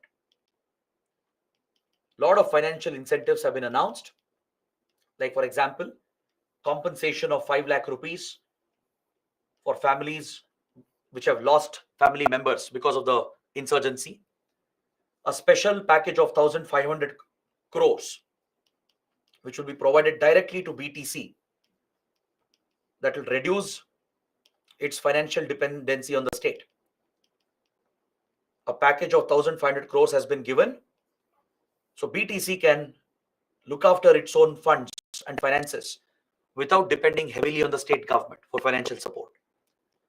Plus, the central government has promised to bring in better connectivity and better development to Bodo areas. And many elite institutions will be set up in the coming years. Elite institutions of higher education, like a central university, a national sports university, aims like medical institution for medical college and a hospital and research institution, and a NIT. All these elite universities and colleges will be set up to promote education and research and create opportunities for students. Right? This will bring outside students as well to the area, driving economic growth and economic activities. So all these projects have been proposed by India under the third Bodo Accord. Right? These facilities of higher education will be set up along with better connectivity for the region to drive tourism and to drive economic growth and opportunities in Bodo areas. So kindly remember the important points, at least the major points, around 7 or 8 points are there. So you can expect a question here. UPSC has not asked this topic yet. So UPSC might focus on this, even though it's from 2020. It might ask you to illustrate or critically examine the provisions of third Bodo Peace Accord. There is one concern, however, with regard to the accord. You might have noticed by now. The concern expressed is that the government seems to have made a lot of concessions to a brutal terrorist organization. A terror group which has terrorized the region, killed hundreds of people, threatened our integrity and sovereignty, right? Today has been given too many concessions. See, we have worked out peace accords with other insurgent groups as well. That's not the problem. The problem is with the concessions we have given. We have almost agreed to every demand, given a lot of financial support, even more autonomy, redrawn the boundaries as they have demanded. So there is a fear that this might set a wrong precedent. In a region affected by insurgency, if such concessions are given, right, the wrong message might go out. The message is that the more brutal you are, the government might give you more concessions. That is the wrong lesson other insurgents might take from this. They also might start resorting to brutal violence and even more extreme forms of insurgency, hoping that someday the government will negotiate with them and agree for all these concessions like the Bodos have managed to get. So this is one concern which experts have expressed. The positive side is that it definitely ends the armed conflict. It paves the way for peace and development, provides more autonomy. This is all great news. But there is a genuine concern that this could be a wrong precedent for other insurgent groups. They might believe that if you are more violent and more extreme, right, then government will keep giving concessions under 6th schedule. This is where the government should maybe strike a balance. Giving autonomy is not the problem. Having a peace process is not the problem. In fact, that is a way of conflict resolution. To resolve conflicts, you have to talk, you have to engage, right? Peace process is actually encouraged. Giving autonomy is also great. There's no problem with that. The problem is in giving concessions, especially financial concessions. If you're promising so much funds, promising all these projects, hoping that they'll end their insurgency, you might send a wrong message, right? Because money could be a big motivator for these groups. And the political autonomy you're granting will only add to it. So other groups might believe that if we are more violent, more brutal like NDFB, then tomorrow the government will negotiate eventually and we can also ask more concessions, right? So that is one concern which has come up. But otherwise, it has definitely helped in ending the insurgency, and it has brought stability to the Bodo areas. So this completes my discussion on Assam. We have covered all the different insurgencies based out of Assam. Is that clear? Now let's look at some questions. I'll take a look at your doubts. We don't have enough time to cover the next topic, but after the questions, we can just give an introduction, because the next topic is extremely important. Insurgency in Manipur. Until last year, the topic was not very important. I would cover this in hardly 15-20 minutes because it's a very old topic. Manipur had largely stabilized over the years. So I would just cover the history, the background as to what was Manipur's insurgency, what caused it, and how we managed to contain it. But given what has happened in the last few months, from April, May 2023, the topic becomes extremely important. The large-scale ethnic violence seen in Manipur this year, it has reopened the deadly wounds. The wounds of 1960s have been reopened. And right now, we are dealing with one of our worst security crises in the Northeast. Is that clear? So to understand this, we need a little time, but I can give you the introduction and then we can end. And in the next class, we will definitely wrap it up in complete detail. First, let's look at the questions. Any doubts related to Naga insurgency, Assam insurgency? Please ask. All right, keep it limited to these topics. Then another 10 minutes, we can get an introduction to Manipur and we can take it up in the next class. First question, Kishore is asking how Ulfa Independent came to an end. I didn't say Ulfa Independent came to an end. Ulfa Independent is still operating in Myanmar. Along the China-Myanmar border, Ulfa I, led by Paresh Barua, is still active. It's still an active group. That's why I made a mention of this. It's still an active group involved in attacks against India. Vishwa is asking, as Sir said, there is no peace process in Nagaland. What is the condition of current political and people situation in Nagaland? See, the peace process is with the insurgents. Otherwise, Nagaland in general is pretty stable compared to before, compared to 70s, 80s. That was the peak of insurgency and violence in Nagaland. Today, things are much better. As Isaac Muiwa has surrendered, the IM faction has surrendered, right? And we are in a peace process with them. The scale of violence has definitely gone down, all right? But however, crime is very high, organized crime. And these insurgents are involved in criminal activities. There is extortion taking place. There is large-scale drug trafficking, arms trafficking, right? That remains a concern for India. And the other factions which are still active, the Kaplang faction, that remains a threat. But otherwise, Nagaland is relatively stable compared to before.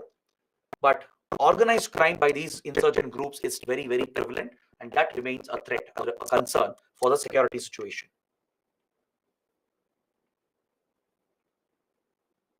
Shweta is asking, what were the actions taken by Government of India against politicians who were involved in malpractice of electoral procedure? See, these cases were never investigated properly, right? These cases that came up in Assam of electoral malpractice, where illegal migrants were listed on the electoral roll, those cases were never investigated and no one was held accountable for it. That is why the resentment increased amongst the Assamese. That's why they rebelled and carried out the Assam agitation.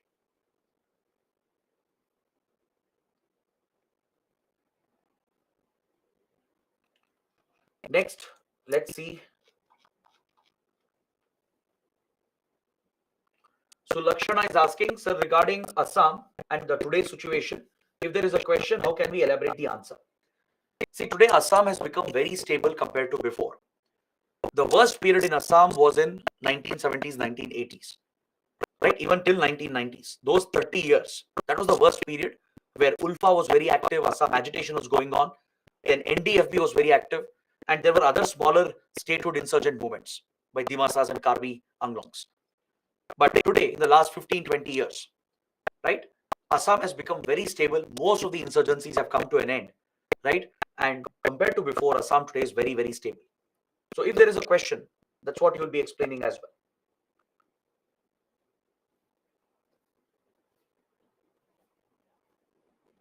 well. Vivek is asking, associate official language means See, in every state there is one official state language, right? That language will get the main preferential treatment. In all government business, the state language will be used. Associate language would mean that some government documents will be translated to associate language as well, so people can easily read the documents. Government business will be conducted at least in Bodo areas with associate language. And when the government is, let's say, giving awards for the scholars of that language or providing funds for the protection of that language, right, the government will give more attention to associate languages. So you have a state language, and in some states where there are multiple languages, associate official language will also be recognized. So it means government business, where needed, can be conducted in the associate official language as well.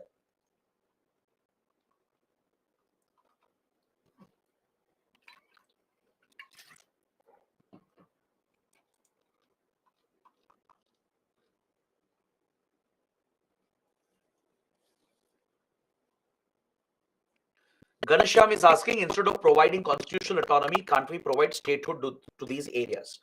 See, if you keep providing statehood to every movement, right, then tomorrow everybody in India will start asking for a separate state. So it's not practically possible, right? It might set a wrong precedent again. There are many statehood movements. You have the Gorkha land movement, right? There are many parts in India, like for example, Coorg in Karnataka. There are other parts in central and eastern India where there is a statehood movement. So if you keep providing statehood to everyone, how many states will you create? We are such a diverse country. So statehood is not the solution. Providing autonomy makes more sense, especially for tribal areas, for tribal communities. Constitutional autonomy is better than statehood. Statehood might weaken our integrity. If you keep on creating more states just because there are violent movements, then there will be no end to it. Every group, every community will ask for a separate state.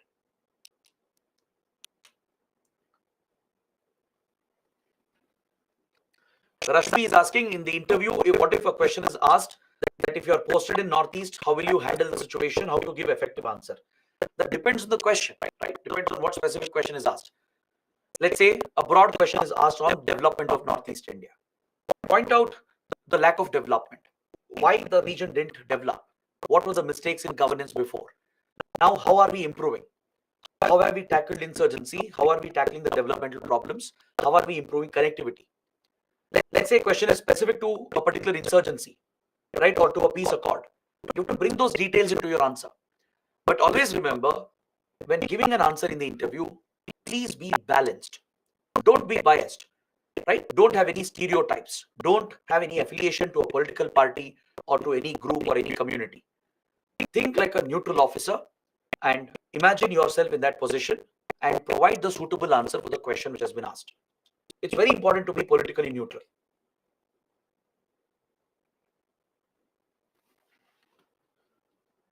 Divya is asking, there is scope for expansion of BTR in this new accord.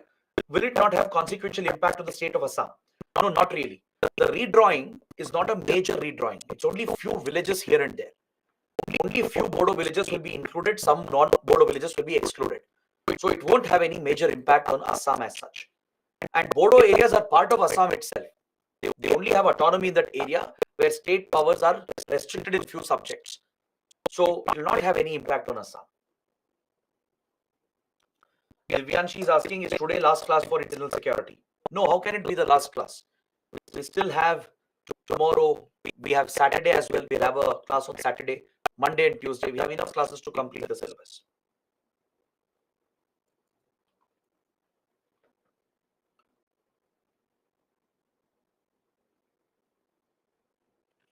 Harshita is asking, sir, still the illegal migration has not stopped. Then why government is not conducting NRC in Assam every 5 years? Okay. See, first of all, regarding illegal migration from Bangladesh, the scale of illegal migration has reduced drastically. All right. Compared to 1970s, 1980s, 1990s. After 2009, after Sheikh Hasina took over, the extent of illegal migration has gone down by a very big margin. The BSF, which is guarding the Bangladesh border, gave this information and data to the parliament recently. There was a question which was asked on these lines as to how many illegal migrants have come, what is the scale of illegal migration today. So BSF submitted the reports and data to the parliament. Illegal migration was high from 1971 to 2009, when Bangladesh was backward. when it was under military rule and these oppressive regimes where growth and development were not being focused upon. That's when illegal migration was high because people didn't have opportunities. But now Sheikh Hasina has turned Bangladesh around. It's becoming a developing country. In 2 years, it will be officially designated as a developing nation, right? It has done much better than India in certain indicators of human development with regard to education, healthcare, and even microfinance. Bangladesh has done better than India.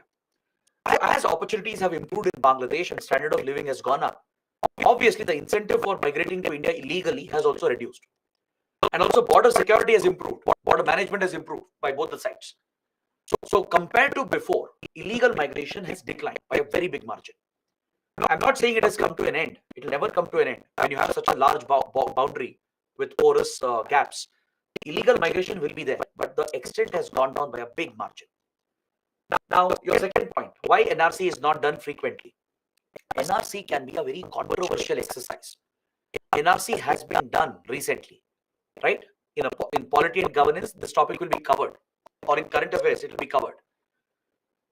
In Assam agitation, right, when Assam agitation ended in 1984, it was brought to an end through an accord called Assam Accord.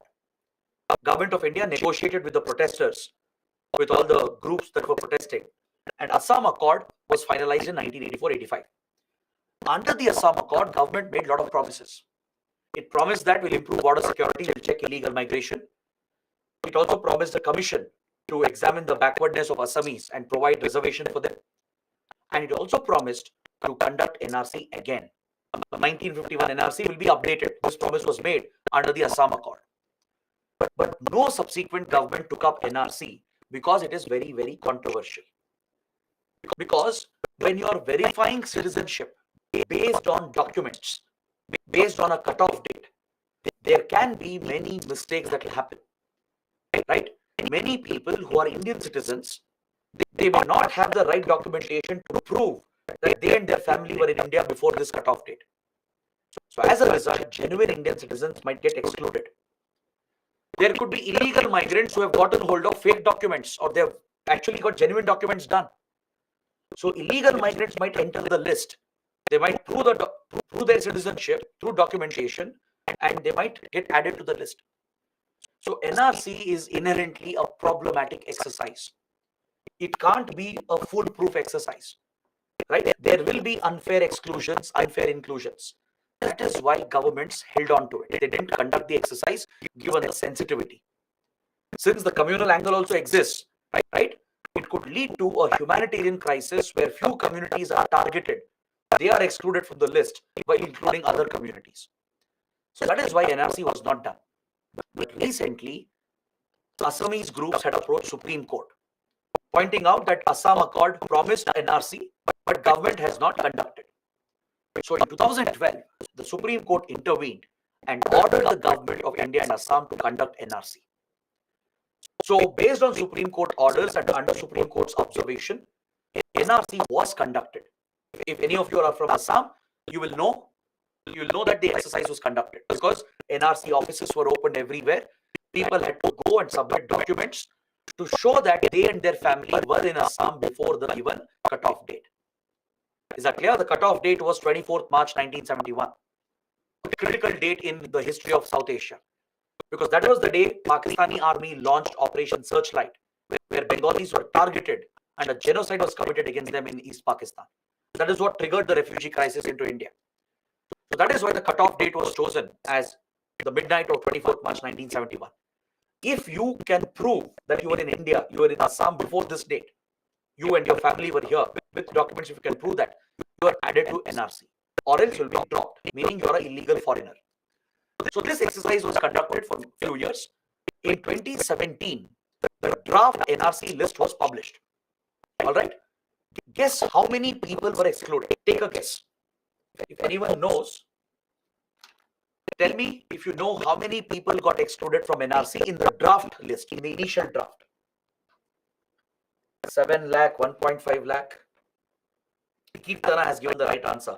It is 40 lakh people. 4 million people got excluded in the first initial draft. Not all of them would be perfect, right? If it's a government exercise, a census like survey exercise, there will be plenty of mistakes done. If there are some local officials who are colluding with politicians, they might give this a communal angle and target the Muslims of the region, exclude them because they are branded, all of them are branded as Bangladeshi migrants. So 40 lakh people got excluded, and many reports showed that many of them were Indian citizens. Many Indians, many Assamese themselves got excluded. Many soldiers who have worked in the Indian army, they got excluded. Government officials, retired government officials were excluded. This is the fault with the exercise like NRC. So then the list was updated again. It was a draft list, so it was revised again. And final NRC was published in 2018. All right. Do you know how many have been excluded in the final list? In the final NRC, how many have been excluded? Bal Raju has given the right answer. Even Abhijit and LC. Very good. 19 lakh people, 1.9 million. Right? That is the population of your Gaza Strip. If 1.9 million people are excluded, it means they are illegal foreigners according to NRC. But problem is many discrepancies have been noticed.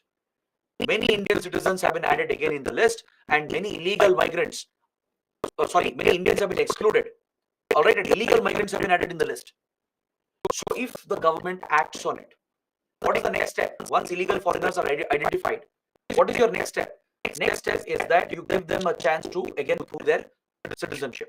So the tribunals will be set up, foreigner tribunals. They're already there in Assam.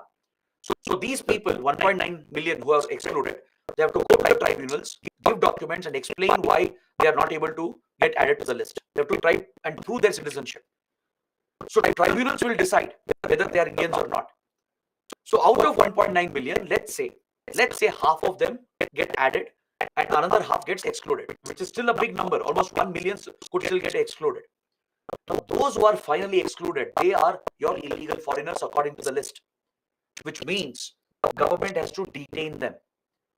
Can the government hold a million people in detention centers? Is it even possible? Our jails are overcrowded. We are not able to manage our citizens. How will you build detention centers and hold so many people? How will you look after them? Can you provide their basic human rights? Can you guarantee their fundamental rights?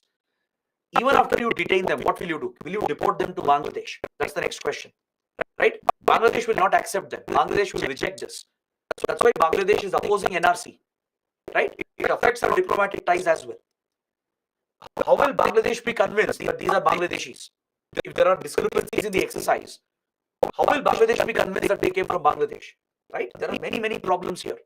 Even if we try to deport, they will not accept them.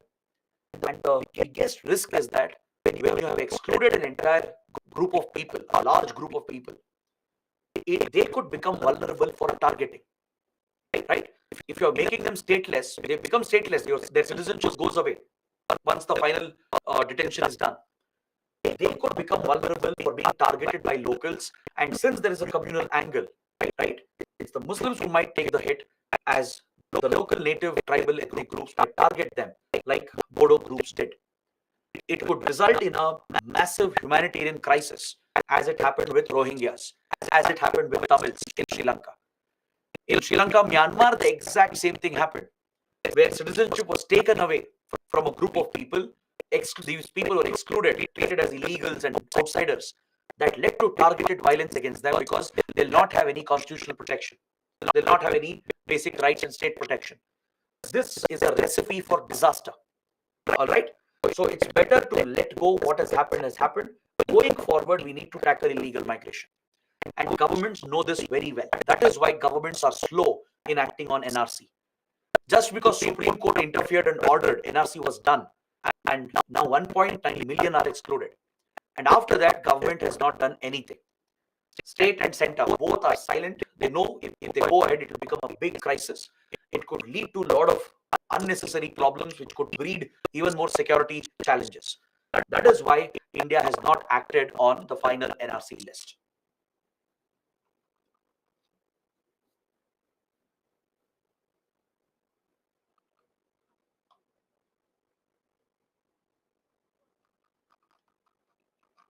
All right.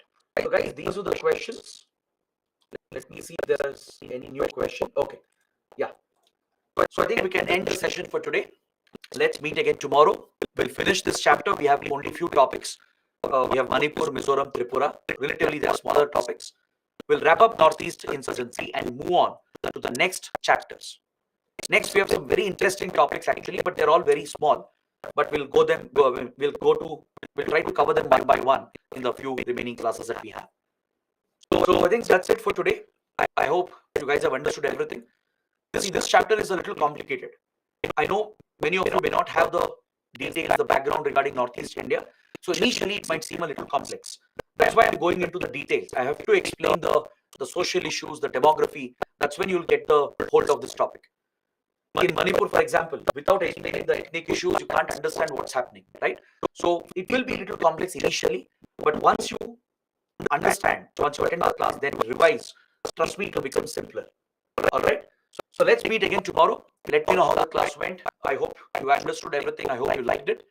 So take care. Have a good night. We'll see you tomorrow.